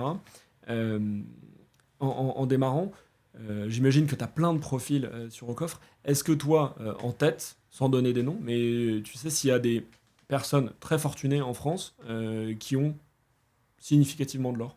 Oui, bien sûr. C'est tout. Voilà. Bien sûr. Au même titre que mon fameux robot de trading new-yorkais ou londonien a parfaitement compris que dans un équilibre d'épargne équilibré, même quand on est un trader fou ou actif, on a besoin d'or. À plus forte raison, un family office ou des gens qui ont d'énormes surfaces financières à gérer, ils intègrent obligatoirement de l'or dedans. Obligatoirement, parce qu'il y a déjà il y a une culture là-dessus. Ouais. Et les conseillers avisés qui leur ont permis d'être sur ce niveau de fortune, ou en tout cas de le rester, sont dans 100% des cas des gens qui à un moment donné disent de toute manière on achète de l'or. Alors évidemment ils ne vont pas en prendre 20%, ils vont en prendre 1%, 2%, 5% maximum, parce qu'il y a tout le reste. Mais ils en ont, obligatoirement. Même les gens qui sont convaincus d'autres nouvelles formes de monnaie, comme dans la crypto? Bien sûr, mais aujourd'hui, moi je connais des baleines crypto en France ou dans d'autres pays qui achètent de l'or en même temps et qui d'ailleurs en jouent. Et ces gens, parce que nous on a une activité crypto et on a même une activité un peu entre deux, puisqu'on a une activité alors plutôt basée au Royaume-Uni qui s'appelle Vera One, et Vera One est un stablecoin adossé à de l'or physique. Et donc, c'est effectivement intéressant de voir qu'on arrive sur des niveaux assez élevés de valeur de crypto, que des gros acteurs français se décident à ce moment-là à vendre les cryptos, pas tout, mais une partie, pour acheter de l'or, parce qu'ils considèrent qu'effectivement, il peut statistiquement commencer à y avoir un risque sur leur crypto. Donc, ils disent, voilà, je vais en mettre une partie sous forme d'or, que je revendrai quand il y aura une belle consolidation. Là, typiquement, j'en connais certains qui ont fait ça... avant les scandales. Alors, non pas qu'ils savaient que les scandales allaient se produire, mais ils savaient que statistiquement, il y avait plus de chances à un instant donné que la crypto commence à consolider. Ils ne pensaient pas que ça descendrait autant, mais ils savaient que ça consoliderait. C'est normal que ça consolide. Oui. Sur l'or aussi, ça consolide, mais pas dans le même cycle. Et donc là, jouant des cycles quasiment opposés, ou en tout cas différents, en tout cas, eux, ils ont parfaitement compris que or et crypto, contrairement à ce qu'on peut dire, c'est pas la même chose. Même s'il y a un même but, même si entre guillemets, il y a un ennemi même commun. Et limite, pour moi, ce sont des actifs amis, mais ils sont tellement amis qu'en fait, ils sont complémentaires. D'ailleurs, souvent, les meilleurs amis sont des gens qui sont complémentaires. Évidemment. Il y en a un qui va être un peu rayonnant, il y en a un autre qui va être un peu plus taiseux. Mais voilà, les bonnes amitiés se font comme ça. Eh ben, je dirais que l'or et le bitcoin, aujourd'hui, c'est les meilleurs amis de la Terre. même si certains veulent les opposer, parce qu'ils sont extrêmement complémentaires. Et donc, quand la crypto a tendance à consolider, et ça lui arrive assez régulièrement pour plein de raisons, eh bien, sauf événements parallèles sur l'or qui n'auraient pas de rapport, globalement, l'or peut être là pour soutenir. Voilà. Donc là-dessus, ils sont... et je le vois justement, les acteurs jouent de ces stablecoins. D'ailleurs, les stablecoins les plus actifs dans le monde, évidemment, il y a les stablecoins dollars, par exemple, mais il ne faut pas négliger les stablecoins or qui sont aussi très utilisés. Et j'ai même vu des stablecoins or, ou en tout cas des projets crypto or, qui permettaient de faire du stacking, c'est-à-dire d'avoir une rémunération sur ton jeton Ouais. adossé à l'or. Alors, je ne sais pas ce que tu en penses. Alors, moi, j'en pense qu'il n'y a pas de magie. Et sauf si cet actif, ils l'ont loué à une banque qui émet des ETF, et dans ce cas-là, qui dit location, dit rémunération. Et si c'est ce cas-là, effectivement, il n'y a pas de souci. La Banque de France, par exemple, loue les 2400 tonnes, elle les loue à des grandes banques internationales. Donc, elle a une rémunération sur son or qui lui rapporte quelque chose. Mais c'est la Banque de France. Moi, par exemple, on conserve pour nos clients à peu près 550 millions d'euros. On ne va pas... Juste sur l'or Non, c'est or et argent. Okay. On ne va pas louer l'or de nos clients. On ne va pas le louer. Parce que ça voudrait dire à ce moment-là que ça le bloque et que ça empêche nos clients de le rendre liquide à tout instant. Bien sûr. Donc, c'est soit ils louent cet actif qui est l'actif de leur client, donc qui n'est pas le leur, hein, et je ne suis même pas certain qu'il est... Voilà. Ok, très bien. Mais s'il ne le loue pas, dans ce cas, on est sur autre chose. Et là, c'est plutôt le premier qui arrive, enfin le dernier qui arrive, et est en train de financer peut-être les premiers arrivés. Donc là, on est un nom, ça s'appelle une pyramide de Ponzi. Ouais, on est peut-être sur autre chose. Voilà. Après, moi, je veux pas du tout. Voilà, il peut y avoir des modèles innovants et très professionnels, mais attention, des fois derrière l'innovation, il peut y avoir aussi des grosses arnaques. Non, mais c'est ce que j'aime dans ce que tu dis, c'est il n'y a pas de magie. C'est très clair, l'or n'a jamais rien rapporté à personne de manière intrinsèque. Aucun rendement sur l'or. Il ne travaille pas. Et c'est... On parle souvent des valeurs refuges en disant l'or, l'immobilier, etc. L'immobilier, il travaille.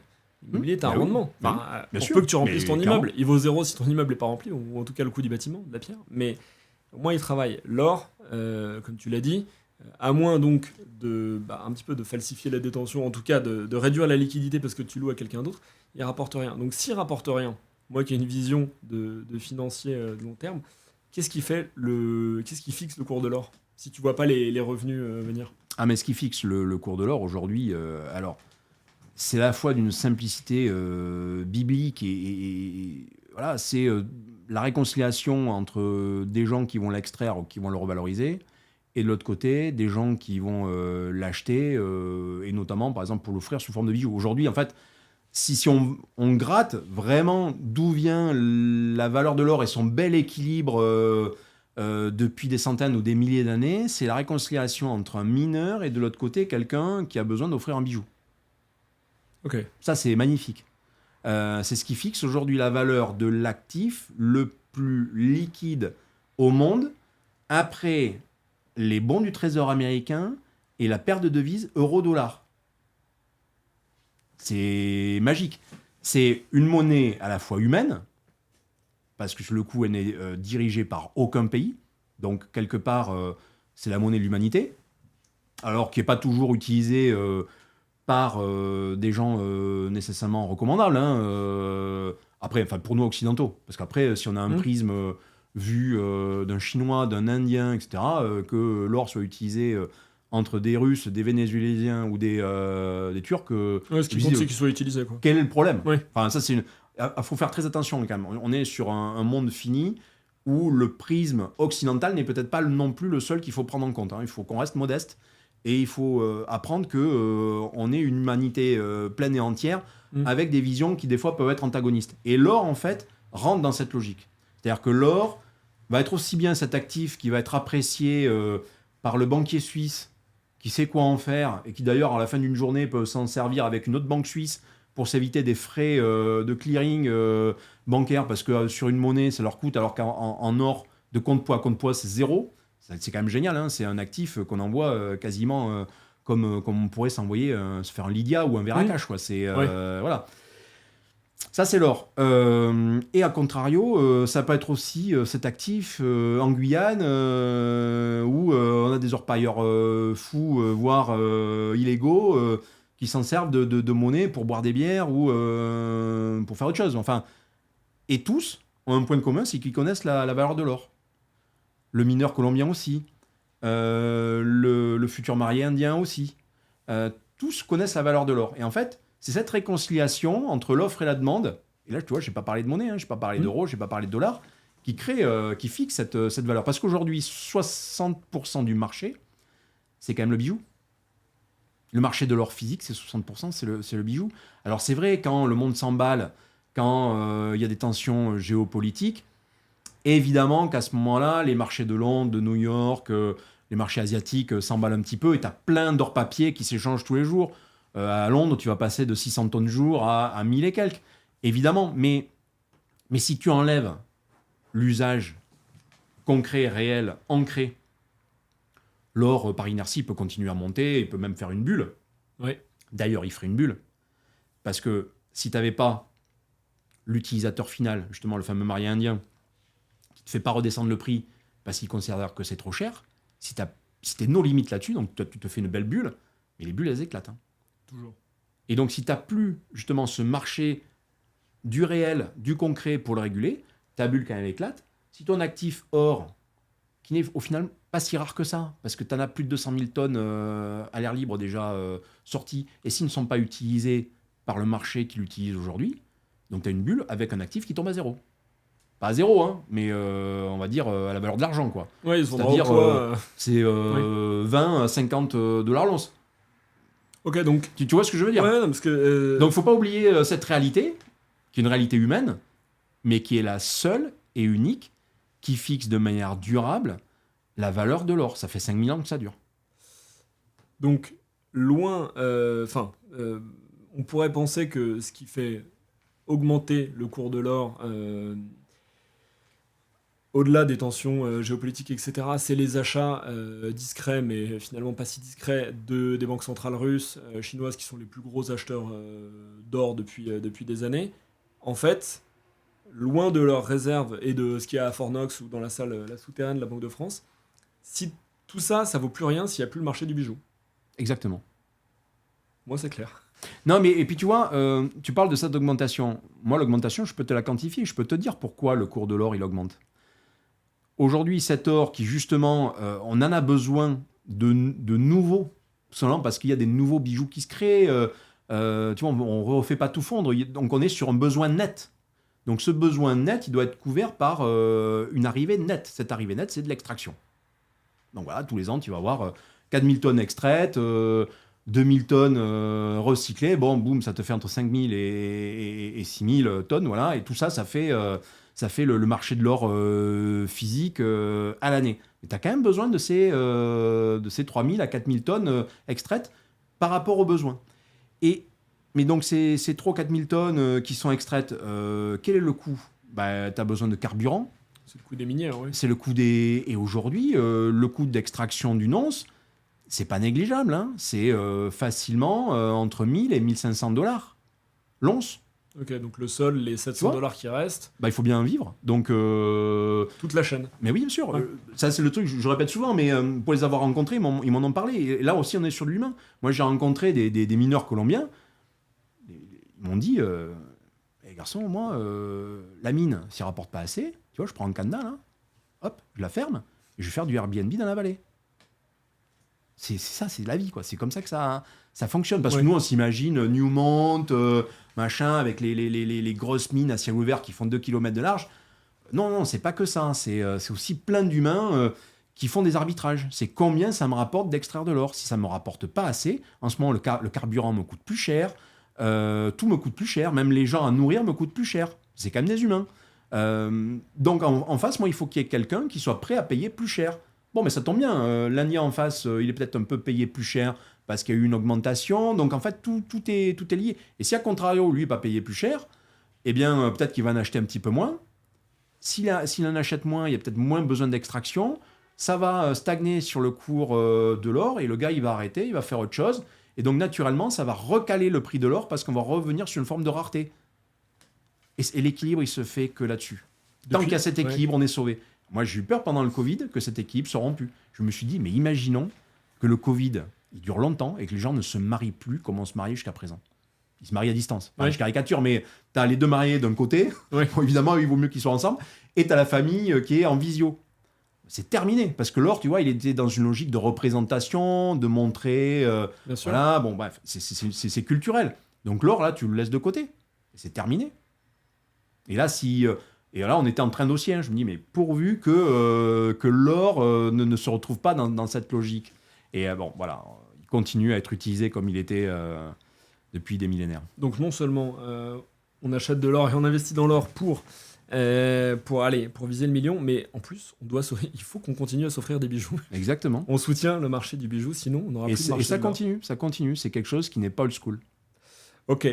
Je repasse d'un point de vue concret. Donc j'ai mes pièces maintenant grâce à toi, et on sait à peu près comment se fixe le cours de l'or, et que il y a des variations qui ont de la volatilité quand il y a certains événements, mais qui sont globalement haussières. C'est une fonction croissante de l'augmentation de la monnaie en circulation. Exactement. J'ai acheté mes 5 ou 6 pièces d'or au coffre, sur un coffre. Donc bon. Techniquement, c'est assez facile. Moi, je l'ai fait. J'ai acheté 3 pièces d'or chez toi pour essayer. J'ai même eu l'occasion de visiter là où elles sont entreposées. Et c'est là où je veux en venir. Est-ce que on peut les avoir chez soi ? Parce que moi, je trouve ça assez excitant. C'est un peu un fantasme de me dire, comme quand tu joues aux pirates quand t'es un petit garçon, j'ai mes pièces d'or quelque part que je cache chez moi. Faire ça, c'est marrant, mais est-ce que c'est une connerie ? Alors, tout est question de proportion. Ok. Tu me parlais tout à l'heure de 10 000 euros. Que sur tes 10 000 euros, tu es consacré à aller peut-être 500 ou 1 000 euros à avoir de l'or à la maison, c'est bien, c'est sympa, tu peux les montrer, elles sont toutes réelles, mais au moins celles que tu as à la maison, tu peux les sortir, tu peux les montrer, tu peux en parler, voilà. Mais ça, c'est ce que j'appelle le kit de survie, quoi. Et d'ailleurs, limite, tu as de l'or, mais tu as aussi un peu d'argent métal, donc à faire. La problématique, c'est que tu peux pas avoir que ça. Tu peux pas l'avoir que sous cette forme chez toi. Et moi, c'est d'ailleurs pour ça que j'ai fondé Au Coffre. C'est pas parce que je voulais absolument. Enfin, moi, je viens pas de ce milieu. Et à la base, moi, l'or en lui-même ne m'intéresse pas. Ce qui m'intéresse, moi, c'est la liberté qu'il me procure. Et à une époque, donc c'était dans les années 2006, j'ai considéré que sur une activité que j'avais à l'époque, qui était une activité de traduction, je pouvais me retrouver en péril en cas de crise. Quel était l'actif contre-cyclique d'une crise qui pouvait me prémunir pour mon entreprise. Donc là, c'est une problématique très haut, en fait. Et j'en ai conclu que c'était l'or. Moi, j'ai une entreprise, je ne vais pas me prendre la tête à avoir de l'or imprimé à la maison ou dans le coffre d'une banque. Enfin, moi, il fallait qu'il y ait quelque chose qui me permette d'acter la revente de cet or, comme ça aurait pu être des SICAV. Enfin, t'as pas des SICAV à la maison. Non. Tu vois ce que je veux dire ? Bon. Donc là, c'est exactement pareil. C'est-à-dire que si tu, à un moment donné, tu veux faire ça un peu sérieusement, si tu veux pouvoir exercer ton pouvoir libératoire, c'est-à-dire quand tu le vends, tu veux que ça prenne pas 10 ans et tu veux le vendre au meilleur prix, dans les meilleures conditions, c'est pas en l'ayant à la maison. Et là, je vais te prendre un exemple radical. Enfin, moi, qui a été un levier phénoménal dans mon argumentaire. Le grand confinement. Oui. Ça dure 3 mois. Tu es peut-être d'ailleurs entrepreneur. C'est un moment qui est compliqué pour les entrepreneurs. La restauration et tout ça, le temps que tu aies les PGE qui se mettent en place, les aides et compagnie, tu avais quand même encore des salaires à verser, c'était compliqué. Malgré les chômages partiels et compagnie. Là, tu avais de l'or, exerçable, donc vendable, c'était super, tu le vendais, tu vois, ça te permettait de passer le cap difficile. Ouais, mais si tu avais de l'or dans un coffre à la banque, en grand confinement, ta banque, elle était peut-être un peu ouverte. Enfin, moi, je me rappelle la mienne, il y avait juste que le petit volet postal qui était ouvert et ma banquière était derrière, elle prenait les courriers par le petit volet postal. Pour les chèques. Hop. Voilà, les chèques, boum, boum, dans un sens ou dans l'autre. En tout cas, les chambres fortes, c'est sûr que pour un particulier, elles étaient fermées. Et de toute manière, toi, tu avais de l'or, imaginons, à la maison, et ton or à la maison, il te servait à rien. Déjà, on t'interdisait de voir ton voisin. On t'interdisait de sortir dans la rue. Les boutiques de rachat d'or, elles étaient fermées. Donc, globalement, il valait mieux avoir autre chose, je sais pas, pour faire des crêpes ou des trucs comme ça. Mais l'or te servait à rien, c'était des briques, quoi. Ouais. Tu vois ? Donc voilà, ça, c'est un point radical. C'est-à-dire qu'à un moment donné, il faut quand même pas oublier que l'or, si tu l'as, c'est pour des coups durs. Et un coup dur, contrairement des fois à ce que peuvent penser les gens, c'est pas les zombies qui attaquent. C'est pas Mad Max non plus. Mad Max, de toute façon, quand on y est, il n'y a plus besoin d'or. Il faut juste du gasoil et des mitraillettes, quoi.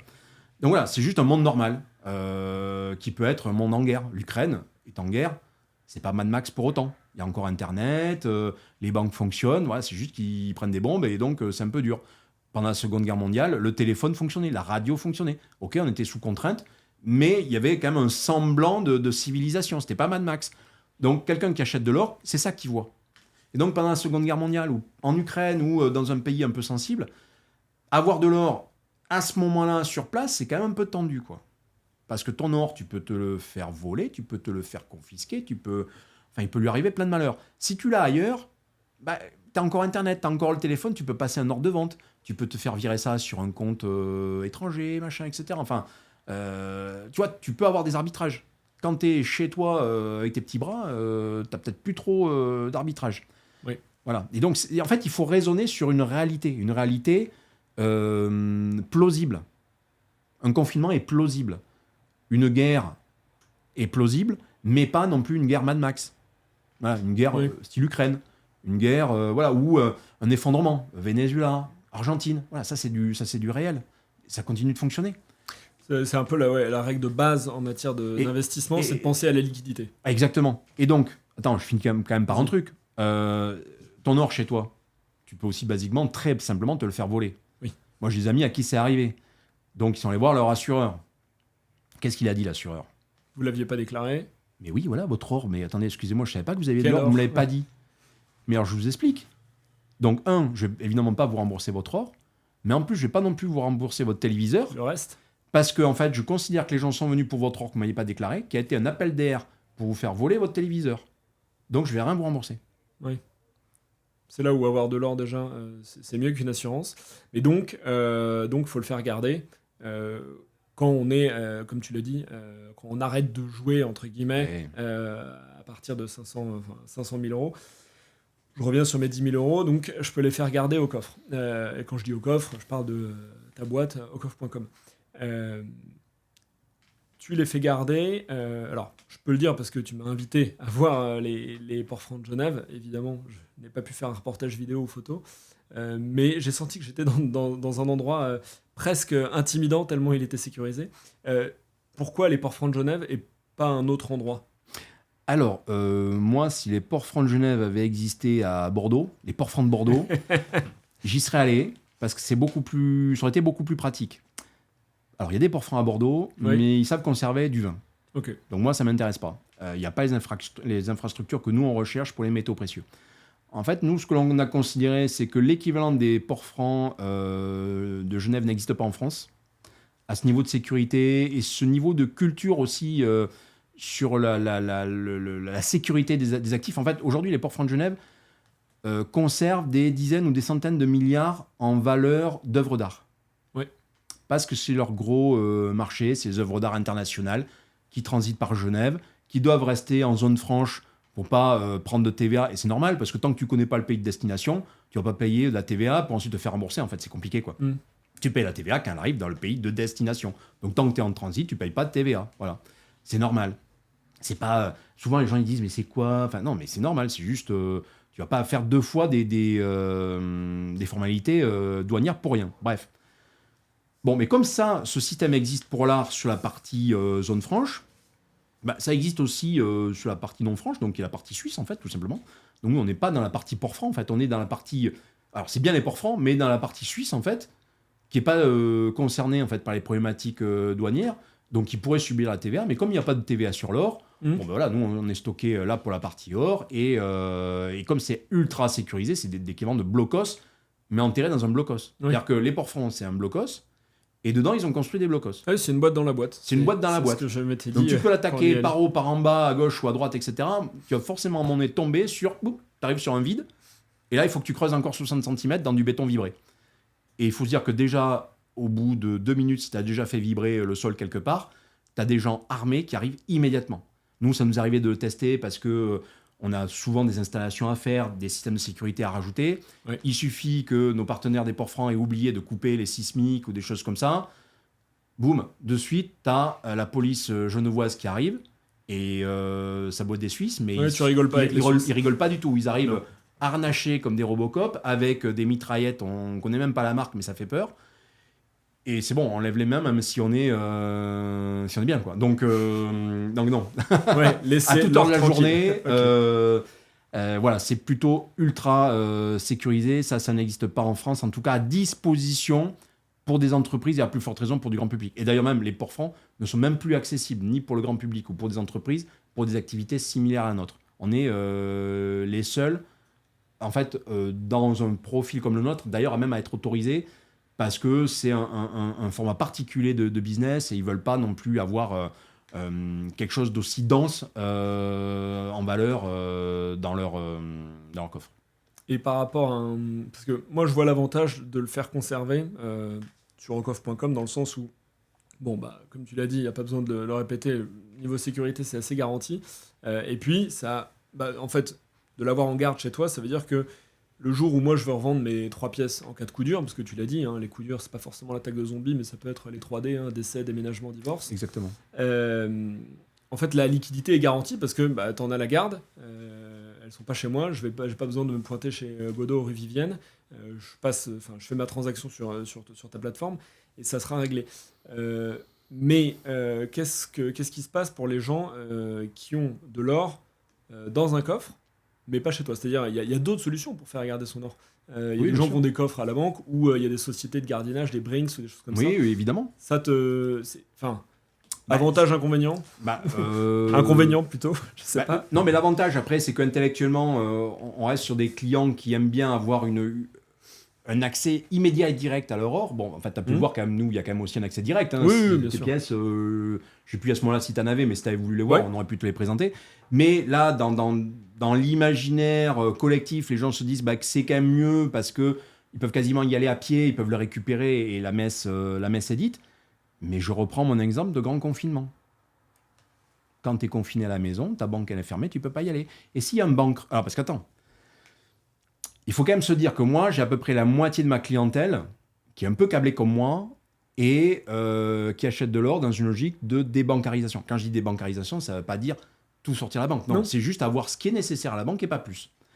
Quand tu es dans cette logique de débancarisation, et donc tu aurais de l'or dans une banque. Oui, ça n'a pas de sens. Parce que si tu es dans une logique de débancarisation, c'est pas pour te faire plaisir. Hein. C'est parce que tu considères que ta banque, toute belle qu'elle est aujourd'hui, elle peut claquer demain parce qu'il y a quelque chose qui s'est passé la veille qui fait qu'elle claque demain. Oui. Tu sais, Mais elles ont claqué. Hein. Non, mais oui, mais elles ont claqué en 2008, elles peuvent reclaquer. Beaucoup de banques étaient encore solides la veille de leur faillite. Sauf que tu es exposé à un actif, tu es un peu trop exposé à un actif. Bon, mauvaise gestion, on va dire. Bah, après, bon, ça arrive à tout le monde. Mauvaise gestion, c'est ce qui s'est passé avec la banque californienne qui justement a fait faillite. Elle était trop exposée à des bons du trésor qui étaient rémunérés non pas à l'instant donné, mais dans le temps passé. Et donc ça a créé un effet ciseau qui a été plutôt délétère pour eux. Donc cette banque se portait bien la veille, et le jour de sa faillite, les choses sont passées. Et alors sur le coup, le plus drôle, c'est quand même qu'elle a entraîné dans sa chute. Alors là, c'est vraiment l'effet papillon, quoi. Elle a entraîné dans sa chute. Crédit Suisse, qui, elle, surtout, était malade depuis des dizaines d'années. Et tu vois, c'est ça. Alors, moi, je ne souhaite pas de malheur à nos banques, mais je dirais qu'aujourd'hui, la saine gestion d'un patrimoine familial, que ce soit un petit patrimoine ou un gros, on le dit toujours, c'est ne pas mettre tous ses œufs dans le même panier. Eh bien, avoir tous ses actifs dans une banque ou dans le système bancaire, c'est pour moi mettre tous ses œufs dans le même panier. Oui. Parce qu'on pourrait dire, oui, mais alors oui, non, j'ai bien réparti. Hein. Alors, j'en ai sur mon compte courant, j'en ai sur mon livret A, et j'en ai sur mon assurance vie, et puis j'ai même au prix des actions, et tout ça, tu l'as pris chez combien d'acteurs? Ah ben non, je l'ai pris dans ma banque. Ben d'accord, donc en fait, tu es exposé à un seul intermédiaire. Ouais. Enfin, moi, chez nous, par exemple, chez Aucoffre, hein, on fait la chasse aux intermédiaires. Quand on a un seul intermédiaire sur quelque chose, on se considère en danger grave. Mais c'est exactement la logique du projet Premier Million. C'est débancariser en toute bienveillance par rapport aux banques dont on a besoin pour gérer nos liquidités. Mais comme tu disais, tes clients qui sont câblés comme toi, et moi je pense que je partage ça, il y a quand même une vertu libératoire.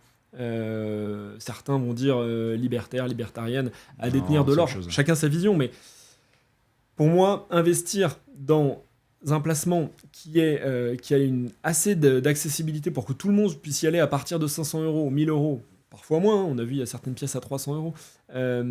Et ben justement, ça donne la possibilité d'y aller, quel que soit le niveau, et de reprendre un peu le contrôle sur au moins son argent. Pas le contrôle sur toute la société, loin de là, mais sur la manière dont c'est géré. Parce que là, la banque pourra plus rien dire. Je pense que, comme tu le disais très bien, on n'a pas toujours conscience que les banques, elles font faillite très rarement pour des questions de solvabilité, mais pour des questions de liquidité. Vraiment, c'est ça. Ça allait très bien et le lendemain, pouf. Quand tu as un bank run, oui, alors aujourd'hui les bank runs ils vont se passer de manière digitale, mais malgré tout, on l'a vu récemment, hein, quand je dis récemment, c'est en 2015 en Grèce, 2013 à Chypre, qui reste quand même des pays européens, hein, sauf à les déplacer géographiquement, mais on aurait du mal. Ça reste l'Europe. Les banques étaient fermées pendant 15 jours. Bon, quand ta banque est fermée 15 jours, tu fais comment pour accéder à ton coffre enfin, ton or, ça doit être ton or, mais c'est comme s'il était dans l'océan, tu vois. Enfin, moi, c'est ce que je dis à mes clients. Typiquement, il pourrait y avoir une bombe qui tombe à Genève, qui nous vitrifie toute la zone où se trouvent les ports francs. Mais je m'en fiche. L'or, il reste même fondu. Il reste dans les chambres fortes en dessous. Et donc, nous, comme on est un système digital, sauf à ce que nous aussi, on soit vitrifié à tous les endroits où on se trouve, on continue à pouvoir faire des opérations. Alors moi, typiquement, c'était peut-être le côté un peu limite survivaliste, mais des fois, c'est un petit peu drôle quand même d'être dans une forme de réalité, même si ça peut sembler un peu lunaire, mais j'étais challengé pendant l'attaque en Ukraine par des clients, et en plus que je considère comme intelligents, je les connais, ils sont même actionnaires, etc., qui m'ont dit, mais est-ce que vous avez pris un Starlink ? J'ai dit, pourquoi ils me parlent de Starlink ? En fait, l'Ukraine, au début de la guerre, a été sauvée parce que très rapidement, ils ont installé les Starlink qui ont permis de contrebalancer le hacking du réseau Internet ukrainien par les Russes. Je le rappelle juste, le Starlink, c'est le réseau Internet par satellite, avec tous ces trains de satellites que vous voyez dans les étoiles l'été, et qui a été inventé et qui est commercialisé par Elon Musk. Exactement. Merci de préciser. Et donc, nous, sur le coup, ça m'a piqué au vif, et donc on s'est pris un Starlink. On a internalisé certains serveurs dans certains de nos locaux, on s'est pris un groupe électrogène et on s'est dit, même si on n'était plus accessible en permanence parce que l'Internet mondial est un petit peu massacré pour X raisons, on pourrait continuer à opérer des transactions, même réduites, même light, mais à minima même un ordre par jour, ou je sais pas, en fait quelque chose qui permette encore de maintenir un lien, même si tout le reste était un petit peu massacré. Partant du principe qu'il n'y a plus du tout Internet, de toute manière, il n'y a plus d'humanité en 15 jours. Alors, je t'explique pourquoi de manière radicale. Tu n'as plus d'Internet, tu n'as plus de télécommunications, tu n'as plus de sources d'approvisionnement. Tes supermarchés, au bout de 3 jours, ils sont de toute manière dévalisés. Au bout de 15 jours, la moitié des gens se sont tapés dessus, quoi. Donc là, l'or, il n'y en a plus besoin. Donc là, on part du principe que l'or, tu en as besoin tant qu'il y a de la télécommunication. Donc aujourd'hui, la télécommunication, à l'instant où on se parle, c'est l'équivalent du téléphone pendant la guerre de 39-45, et il fonctionnait. Aujourd'hui, même s'il y a une guerre, tu auras de l'Internet. Okay. Et si tu le reprends par le passé, parce que des télécoms dans l'Antiquité, tu n'en avais pas, mais tu avais quand même des réseaux de communication. Bien sûr. Et avant même le téléphone, tu avais les lettres de change, les effets d'escompte sur l'or au 19e, et ça circule. Mais c'est ça que je trouve fascinant. Tu as parlé tout à l'heure d'optique survivaliste, alors même si on n'y est pas toujours, et c'est pas forcément moi ma thèse d'investissement. On voit que tu peux approcher l'or par plusieurs manières. De manière très monétaire en se disant c'est une couverture, etc. Très financière, et ça sera peut-être plus la mienne en me disant bon bah là moi j'ai 10 000, je voudrais optimiser au mieux mes achats de pièces et ma fiscalité, on va en reparler juste après. Et puis tu as le truc de te dire et ben en fait même si tout s'arrête, avec l'or moi je peux continuer. Et donc ça offrira réserve de valeur, mais ça offrira surtout l'or en fait ouvre un canal de communication entre deux groupes, quoi. Exactement. Okay. Après, voilà, l'or, justement, c'est tous ces angles qui sont intéressants parce que l'or est le reflet de l'humanité. Il est le reflet du fonctionnement de l'humanité. Telle qu'elle fonctionne aujourd'hui, à peu de choses près, il y a 5000 ans, elle fonctionnait à peu près de la même manière.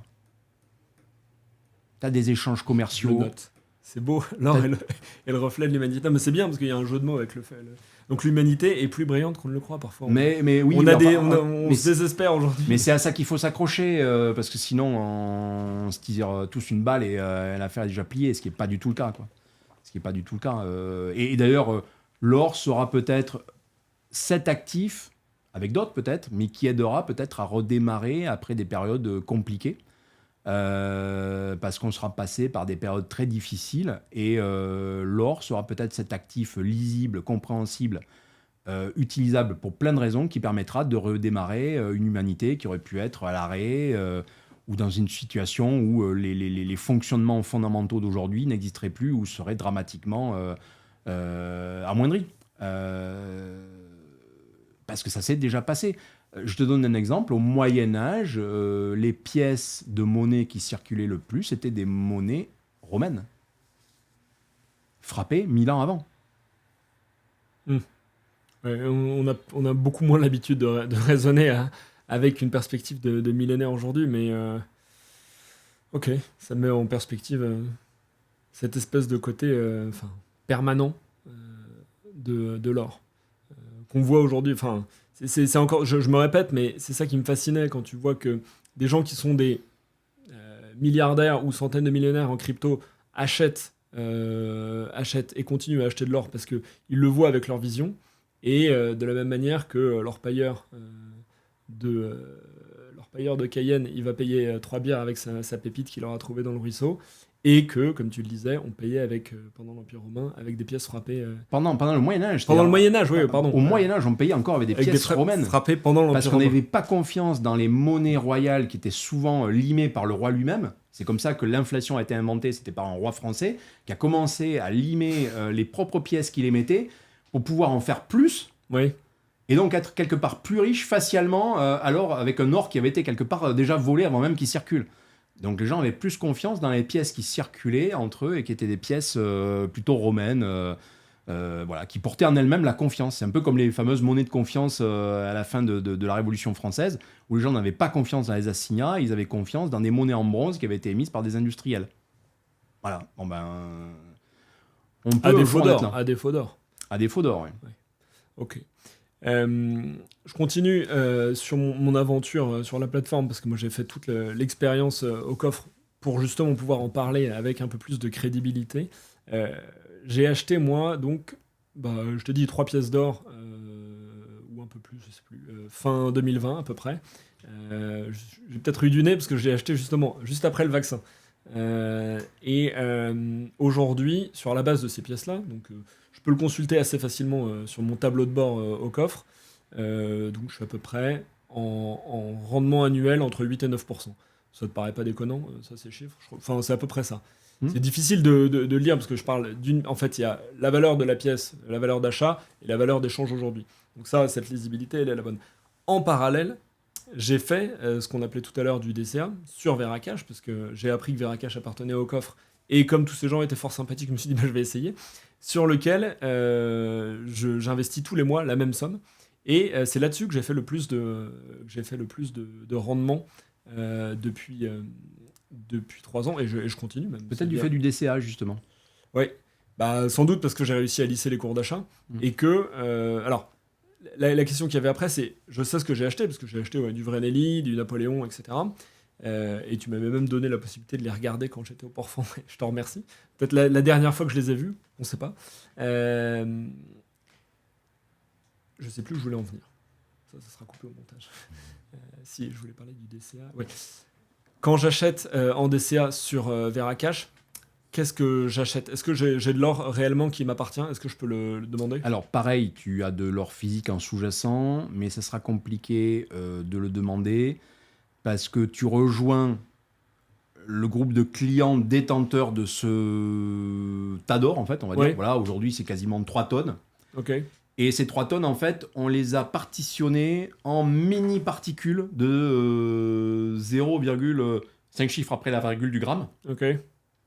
Toutes numérotées, mais ça, c'est absolument transparent parce que c'est impossible à suivre, sinon tu aurais des pages et des pages de valeurs d'actifs. Donc ça, c'est complètement transparent pour le client.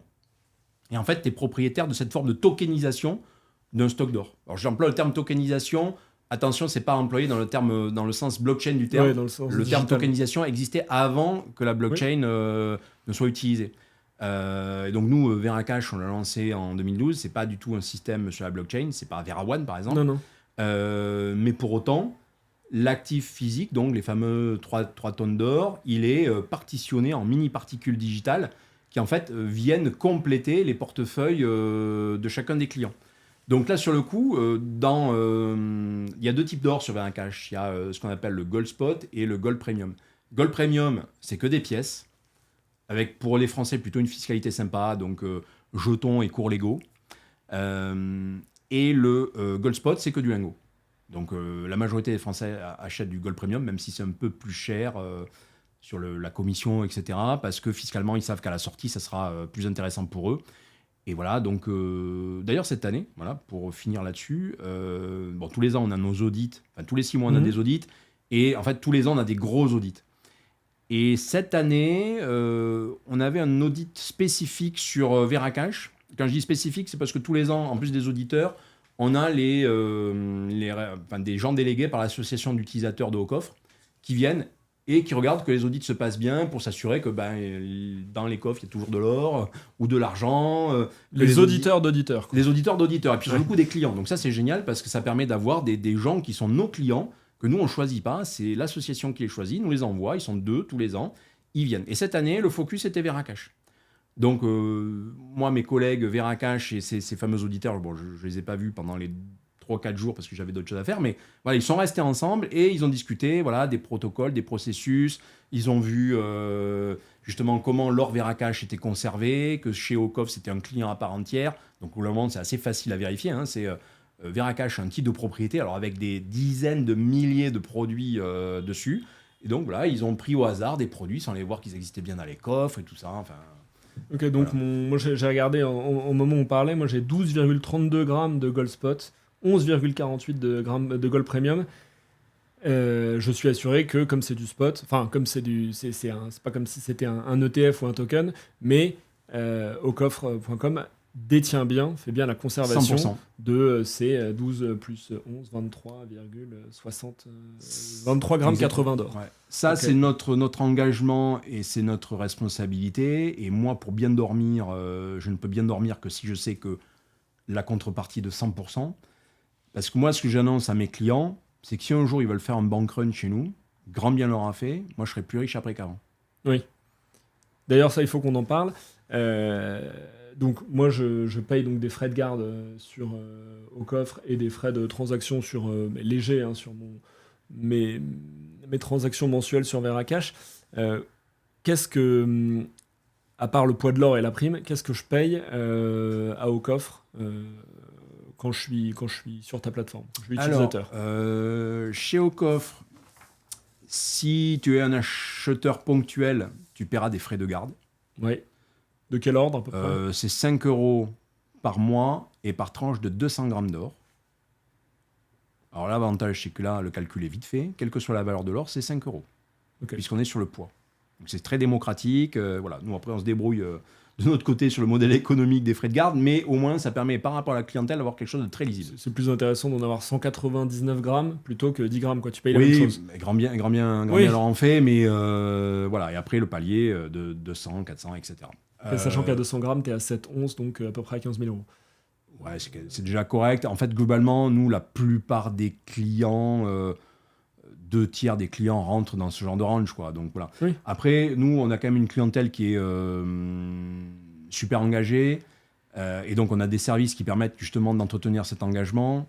Comme ils rachètent un petit peu tous les mois, on joue le jeu et en fait, on leur offre les frais de garde, des produits similaires en typologie à ce qu'ils viennent d'acheter. Donc, si j'achète un produit flagué chez nous LSP, donc qui est une forme de fléchage des produits intéressants à acheter, s'ils ont d'autres produits LSP, il n'y aura pas de frais de garde sur tous ces produits LSP. Voilà, ça, c'est un petit peu le deal qui nous permet comme ça d'avoir une base de clients qui se réengagent tous les mois. Et ça, c'est vraiment super. C'est une très large majorité de nos clients qui reviennent tous les mois. Ça, c'est pour au coffre. Pour mémoire, les frais d'achat, quand on achète un produit, c'est 0,5%. Et quand on revend, c'est 3%. Ok, 3% sur la valeur de revente. Sur la valeur de revente. Ok, donc en tout, voilà. 0,5 à l'achat. Et ça, c'est globalement le modèle économique à comprendre sur au coffre côté acheteur. Sur VRcash, il y a de la commission lorsque tu achètes. Oui. Donc si tu achètes du Gold Premium, le fameux or adossé à des pièces de monnaie, des jetons, je veux dire, ou des cours légaux, tu payes 3%. Et si tu achètes du lingot, c'est 0,5%. Ce qui fait d'ailleurs qu'un acheteur international, par exemple, qui n'est pas concerné par la fiscalité, ou même sur Veracash, pas une entreprise, mais en tout cas un acheteur international qui pourra acheter sur Veracash, lui, il achètera plutôt du lingot. Alors que l'acheteur français, lui, va plutôt acheter du Gold Premium parce qu'il sait que là, fiscalement, ça va être très, très intéressant pour lui. Ok, et on va finir sur la fiscalité. Juste avant, je regardais pour 250 euros de DCA, parce que c'était mon exemple tout à l'heure. Si tu mets 250 euros tous les mois pendant 20 ans, alors sur la base des 20 dernières années, tu passes donc de 60 000 euros de ta poche, mais lissé dans le temps, donc ça fait beaucoup moins mal, à un capital qui en vaut 210 000. Largement de quoi financer, allez, 3-4 ans dans une université américaine si tu as la chance d'y aller. Ou autre chose, évidemment, d'autres projets, il n'y a pas que les universités. Et ben là-dessus, sur Veracash, 4,40 € à peu près de frais. Je suis en train de consulter, mais donc pour 250 euros, ça reste quand même... Ça reste très raisonnable. Et en plus, comme tu es actif, parce que tu l'auras noté, nous, il n'y a pas de frais de garde chez Veracash. Non. Par contre, on favorise les gens dynamiques. Mais alors, les dynamiques, en fait, c'est juste les gens vivants. C'est-à-dire que tu achètes un peu de temps en temps, ou tu vends un peu de temps en temps, ou tu envoies un peu de valeur à quelqu'un de temps en temps, globalement, tu es considéré comme actif, tu payes aucun frais de garde. A contrario, tu fais le mort, voire tu es mort tout court, là, tu te prends ce qu'on appelle de l'oxydation. Ouais. L'oxydation, ça peut être très méchant, hein, c'est 7% à l'année. Donc nous, le modèle, il est très simple. C'est, tu as compris que l'or, il fallait être régulier et dynamique, et ça se passe bien. A contrario, tu en fais quelque chose qui n'est pas le sens positif de l'or, c'est-à-dire tu achètes de manière brutale à un instant donné, et après tu ne fais plus rien. Nous, chez Veracash, on va te rattraper, c'est comme la police, quoi. Et c'est volontaire. Nous, on n'a pas le droit de donner de conseils.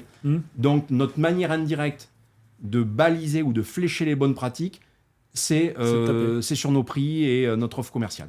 Tu te doutes bien que si je fais du DCA sur Veracash, c'est que moi, je me suis pris l'oxydation au début. Et t'as compris. Et j'ai compris. Voilà. D'ailleurs, tu parlais de ça. Donc, vous avez créé... tu as créé Aucoffre depuis une quinzaine d'années. C'est quoi la durée de vie d'un investisseur sur la plateforme? Quand est-ce qu'ils s'en vont finalement Alors, ça va, comme je t'ai dit tout à l'heure, que l'or, c'était le reflet de l'humanité. L'humain naît, vit et meurt. Et donc nous, globalement, notre clientèle a vocation à rentrer et peut-être des fois, il y en a certains pour qui le service n'est peut-être pas adapté ou qui ont vu un confrère vers qui ils préfèrent aller. Mais c'est très marginal. Enfin, nous, le churn, en parlant de termes marketing, est très faible chez Aucoffre. Globalement, nous, nos clients partent à la fin de leur vie.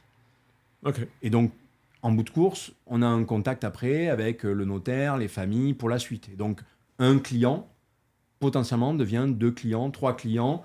Parce que sur une famille, souvent, il y a la moitié en fait, qui part avec le cash. Et l'autre moitié, ah ouais, mais ce serait sympa quand même de garder des pièces, tout ça. Donc voilà. Et je trouve que c'est plutôt un bel accomplissement. Pas nécessairement qu'il reste chez nous, mais ce que je veux dire, le bel accomplissement, c'est qu'on est dans une logique de transmission. Et l'or, c'est quand même aussi une forme de bâton relais sur une liberté qui a été bâtie par un parent et qui veut transmettre cet outil, cet actif justement de liberté familiale à la génération d'après.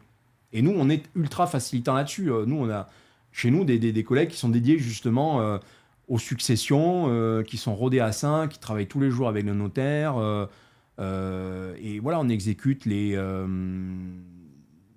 dernières volontés par le biais du notaire. Et ça, c'est quand même un point crucial parce que combien de familles on a connues où il y a la tante Zaza qui a volé la moitié ou l'intégralité de ce qu'il y avait avant que le reste s'en rende compte parce que l'or, il était à la maison et qu'elle savait que c'était derrière la cheminée ou derrière le tableau ou qu'il y avait les clés parce que son frère lui faisait confiance, elle avait les clés du coffre et elle est passée récupérer ce qu'il y avait dans le coffre avant que tout le monde y aille.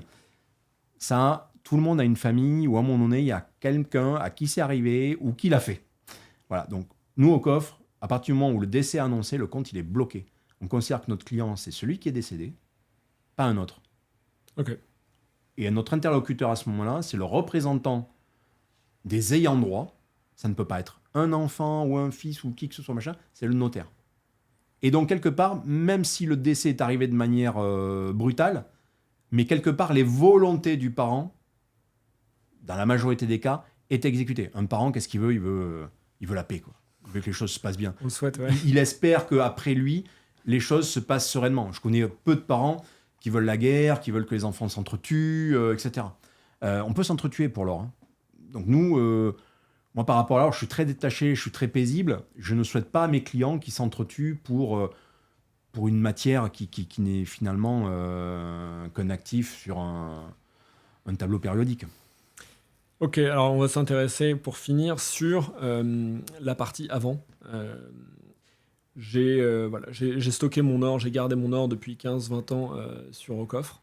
Et j'en suis très content parce que j'ai vu mon or prendre 8, 9, parfois 10% chaque année.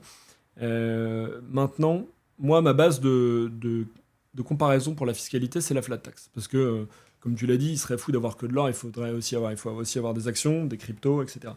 Les actions, c'est simple. Toutes celles qui sont en dehors du PEA, c'est la flat tax. La crypto, c'est la flat tax, etc. J'ai gardé mon or, voilà, peut-être pas jusqu'à 22 ans, mais pendant 15 ans. À quel niveau de fiscalité je vais me faire manger, sachant que... Enfin, manger. Je vais me faire traiter, sachant que tu as parlé tout à l'heure de différence entre les jetons avec ou sans valeur faciale, etc. Oui, alors... Un petit topo là-dessus. Alors, il y a une petite complexité. De base, l'or qu'on a à la maison, un peu brutal, avec l'or d'un côté, les factures de l'autre, on le ramène dans une boutique ou même chez nous, c'est de l'or qui est repris et qui est fiscalisé selon une taxe forfaitaire de 11,5. 11,5. Voilà, c'est-à-dire qu'on amène 1000 ou on amène 100, en bout de course, on aura 11,5 en moins. Voilà. 88,5. Ouais, exactement. Okay. Voilà. Donc ça, c'est comme ça que ça se passe. Ça, c'est qu'on n'est pas capable de prouver la date et la valeur d'achat. L'intérêt de Aucoffre, c'est qu'on est capable de prouver la date d'achat et de valeur, puisque nous, on est tiers de confiance, tout est inscrit dans la base de données. Donc une pièce qui a été achetée en 2009, on sait exactement à quelle valeur et donc à quelle date précise elle a été achetée. Donc quelqu'un qui la revendrait aujourd'hui, il peut exercer une option qui est évidemment gravée dans la loi, qui est l'option sur les plus-values, et qui donc s'exerce dans cette logique. C'est quand on peut prouver la date et la valeur d'achat, ce qui est notre cas. Donc là, la magie fait que à partir de la 3e année... Alors déjà, la fiscalité sur les plus-values, c'est 36,2. Ça, elle est connue, c'est pas spécifiquement sur l'or... elle est active sur d'autres actifs, l'immobilier, sur les œuvres d'art, voilà. 36,2. Et c'est dégressif à partir de la 3e année. Et ça tombe à 0 au bout de 22 ans. C'est dégressif de combien chaque année ? C'est 5%. 5%, ok. Donc 36,2 moins 5%. T'es à 31,2, donc à partir de l'année 3, t'es déjà en dessous de la flat tax. Comment dire ? C'est pas 36,2 moins 5. Non. C'est 36,2 moins 5%. Tu vois, tu enlèves 5% de 36,2. Ok. Mécaniquement, tu fais le calcul, tu arrives à 0 à 22. Ok. Quelque chose près. Voilà. Oui. Donc ça, c'est globalement pour tout type d'or. Globalement, c'est 2 grosses règles qui s'appliquent. Bon, après, on peut rentrer dans le détail. Le détail, c'est ce qu'on appelle la catégorie métaux précieux. C'est globalement l'or lambda, quoi. L'or random. Lui, va te fiscaliser dès le premier euro. Par contre, tu as des particularités. Tu as les pièces à cours légal. C'est comme des devises. Elles seront fiscalisées au-delà de 5 000 euros. Donc de 0 à 5 000, tu as une franchise d'imposition. On n'est même plus sur une taxe, d'ailleurs, c'est une imposition. L'imposition sur les biens meubles. Bon. Hop. Ça, c'est les cours légaux. Et tu as les jetons. Les jetons, physiquement, ça ressemble à des pièces de monnaie. C'est ouvragé, c'est beau. Souvent, c'est rond. Et en fait, ça rentre dans la catégorie bijoux assimilés. Parce que c'est juste du poids et ça n'a pas de valeur faciale. Mais non. Non ? Ou en tout cas, ça n'a pas eu. Oui. Ça n'a pas eu. Je vais prendre un exemple. Les Liberty américaines. Les Liberty américaines. Non, excusez-moi, je parle des jetons, donc je ne parle pas du tout de Liberty américaines. Je vais te prendre un exemple. Nos Veravalor, par exemple. Oui. Nous, les Veravalor, elles ressemblent à des pièces.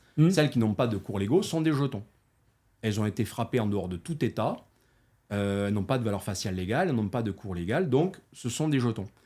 Il y a même des fois des pièces qui ont été frappées par des pays qui sont des jetons. Les 50 pesos 1947, elles ont été frappées après la démonétisation des 50 pesos. Donc tu as beau avoir 50 pesos marqués dessus, comme c'est des pièces qui n'ont pas été frappées en période de monétisation, c'est des jetons. Tu Ok. prends les 20 francs suisses 1935, elles ont été frappées en 1935 après la démonétisation. Tu prends même les Napoléon refrappes des années 50, elles ont été refrappées après la démonétisation des Napoléons de 1928. Donc c'est des jetons aussi. Et là-dessus, la fiscalité est plus intéressante. Bien oui, parce que bon, déjà on a toujours notre fameuse franchise de 5 000 €. Ouais. Et ensuite, comme c'est bijoux et assimilé, la taxe forfaitaire est celle des bijoux, donc c'est 6,5 au lieu de 11,5. Et on est toujours sur l'option sur les plus-values, 36,2 sur les plus-values, donc dégressive dans le temps à partir de la troisième année. Ok. Et ça, alors bah oui, des Veravalor, on peut en trouver sur Veracash, mais les jetons dont tu parlais, là, le 50 pesos Oui, ça 1947, se trouve ça le sur François, Ocoffre. t'en trouves sur Nous, Ocoffre. on a toutes les typologies de pièces qui peuvent intéresser un investisseur français. On a 300 super types distincts sur notre plateforme. Des super types, c'est Napoléon 20 francs, c'est un super type. Ok. Là-dessous, tu as un type, Marine Coq, CRS, Génie 3e République, etc. Et tu as même des sous-types, c'est l'atelier, le millésime. Et des sous-types, on en a 4000. Donc on pourrait faire une bible sur la numismatique ou semi-numismatique or et argent française et étrangère, rien qu'avec les typologies de pièces qu'on vend sur notre plateforme. Non, mais c'est bien parce que ça veut dire que, bon, on a vu que dans la stratégie, pour avancer vers 1 million, diversifier avec l'or, c'est pas que c'est nécessaire, c'est indispensable, mais que, et c'est ça qui me passionne, dans cette diversification-là, on peut sous-diversifier. Tout à fait. On peut, si on veut être flambeur, avoir des lingots, mais on a vu que c'était moins intéressant. Le coup, moi, en fait, qui me séduit bien, c'est celui de la franchise de taxation sur la plus-value en dessous de 5 000 €. Parce que, bon, je le souhaite, hein, que l'once d'or augmente de telle façon qu'une pièce d'or vaille 5 000 €, mais aujourd'hui, un 20 francs, donc c'est quoi, enfin une pièce de 20 francs, les pièces de Ouais, l'Union aux alentours de latine, 400. c'est 400, Voilà. etc. Donc avant que ça fasse x12, il reste encore un peu de temps. Il commence à y avoir un sujet par contre sur les onces. C'est-à-dire que les onces d'or, donc évidemment, elles sont un peu de choses près autour du cours. Donc voilà, si tu as un cours à 2200, eh bien, tu as des onces d'or entre 2200 et 2300. Mais finalement, 2300, on n'est qu'à la moitié de 5000. Hein. Oui. Les dernières années, en combien de fois ça s'est fait de doubler 2019, 2024. Voilà, il n'y a pas 5 si ans. longtemps. Je ne dis pas que dans 3 ou 4 ans, on sera au double, mais ça peut aller vite. Donc, d'où l'importance d'acheter, peut-être maintenant, de commencer à acheter peut-être des petits modules. On ne l'aurait pas suggéré ou fléché. Je dis fléché parce qu'en Ouais. fait, avec notre système de LSP, Ouais, on le arrive à LSP, donner ouais. du conseil sans en donner, en fait. Peut-être que nous, dans quelques mois, assez rapidement, on fléchera peut-être un peu moins les onces et on commencera à flécher les demi, voire les quarts d'once. Dans des logiques, justement, de pouvoir préserver cette capacité à revendre avec des valeurs de revente inférieures à 5000. Oui, ça c'est une astuce qu'on suivra. Est-ce que on peut, parce que moi là ça m'a donné envie, alors je t'avais dit que j'avais une pièce par enfant. Je vais peut-être pas faire plus d'enfants, mais je vais en revanche acheter Faire plus de pièces. Non, moi ça vraiment ça m'a convaincu. Déjà mes performances passées m'ont convaincu, mais tu vois, je pourrais me dire bon bah maintenant là l'once d'or est au plus haut, je vais peut-être attendre. En fait, si j'étais resté comme ça, j'aurais pas acheté non plus en 2020. Exactement. Donc c'est très probable que je me mette à racheter. Je continue le DCA, mais j'aime bien l'idée d'acheter un bout d'histoire, comme tu l'as dit, et de diversifier, d'avoir la curiosité de me dire, tiens, sur ce jeton-là, ça va être intéressant, la différence entre valeur faciale et le poids, ou bien acheter un bout d'histoire, comme tu le disais, Exactement. ou de géographie, parce que tu peux Et bien diversifier. Le nugget australien, c'est Tu marrant peux d'avoir faire des le tour nuggets du monde. ailleurs qu'au McDo pour une fois. Donc, et pour tous donc, les abonnés Premier Million qui nous suivent et qui regardent cet épisode, est-ce qu'on peut envisager un code promo s'ils arrivent sur rocoff.com pour leur offrir, alors peut-être pas une pièce d'or, mais je sais pas, des frais de garde, quelque chose comme ça? Oui, il y a un code promo qui a été créé pour toi. C'est First M. First M. Voilà, qui permet d'avoir 2 mois de frais de garde offerts. Ok. Mais je pense que d'ailleurs, globalement, les gens n'en profiteront peut-être même pas parce qu'ils vont très vite comprendre qu'il vaut mieux acheter un petit peu tous les mois. Et donc, de toute manière, par design, quand on achète un petit peu tous les mois, les frais de garde sont offerts. Donc, Pour ceux qui veulent prendre la plateforme en main avant de foncer vers le LSP, vous avez le code FIRSTM, FIRSTM comme premier M en anglais, les 6 lettres, donc FIRSTM en code promo. Merci Jean-François de ce petit geste pour tous ceux qui veulent soit se lancer avec l'or dans une stratégie où ok, on va viser 1 million, peut-être pas entièrement avec l'or, certainement pas 100% sur l'or, mais comme tu l'as dit tout à l'heure, selon où on s'en trouve dans son patrimoine et dans sa vie, entre 5 et 20%. Et dans la tranche d'âge où je suis, et avec plutôt une structure où tu gagnes parce que tu as des revenus plus que tu as un patrimoine, eh bien peut-être aller au-dessus de 5 et 10. On arrive bientôt à la fin. Merci, on a fait un super tour. Est-ce qu'il y a des choses dont on n'a pas parlé sur l'or que tu voudrais aborder? En fait, l'or, comme je disais tout à l'heure, comme c'est un petit peu la monnaie de l'humanité, ça peut être intéressant que les gens lisent des choses sur l'or ou voient des films ou des reportages sur l'or pour justement qu'ils appréhendent que c'est quelque chose qui nous suit, qui nous accompagne depuis la nuit des temps. Et ça leur permet de comprendre que ça s'inscrit vraiment dans nos vies et nos histoires. Alors des fois, évidemment pour le bon, mais des fois aussi pour le plus terrible. Mais c'est aussi ça l'or, c'est-à-dire que il y a eu, oui, des époques où les mines, pour qu'on soit certain que personne ne sache où elles étaient, on enterrait les mineurs en faisant effondrer l'entrée de la mine. Okay. Voilà, ça a été ça aussi. Donc l'or n'a pas été que la conquête de l'Amérique du Sud, a été plutôt néfaste, et on sait pour quelle raison.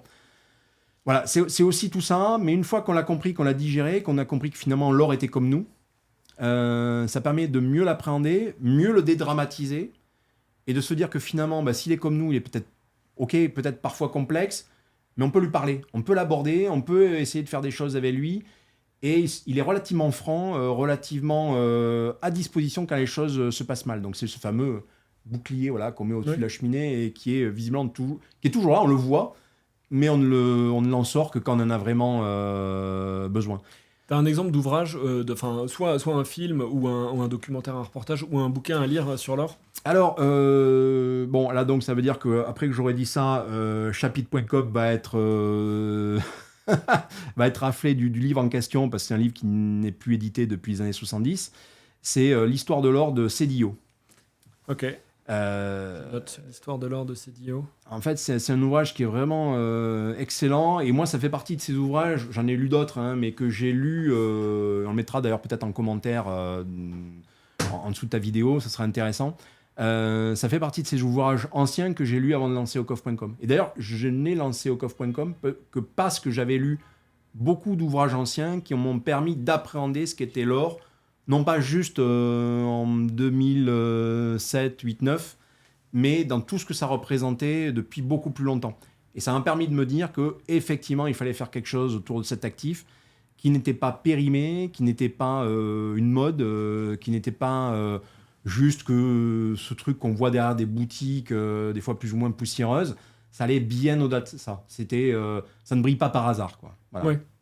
Il y a un livre que j'avais lu avant d'acheter de l'or, qui s'appelait Nouveau plaidoyer pour l'or, de Jim Rickards, auteur américain. Excellent livre récent. Voilà. Et de la même manière que toi, c'était l'histoire de l'or de Cédillo, il y a parfois un élément déclencheur où on se dit là j'ai eu en fait suffisamment d'informations, je viens de comprendre quelque chose, d'avoir un peu, pas cette vérité qui dérange, mais en tout cas qui te remue pour t'amener à investir sur l'or. J'espère que pour nos auditeurs, ça sera ce petit bout d'épisode premier million sur une stratégie. On va vers 1 million et on démarre avec l'or et on peut le faire. Et on peut même très largement le faire. Merci Jean-François. Merci à toi. Et puis, je ne doute pas qu'on te reverra dans Premier Million pour parler de plein d'autres sujets et pourquoi pas de crypto la prochaine fois. Avec grand plaisir. À très bientôt. À bientôt.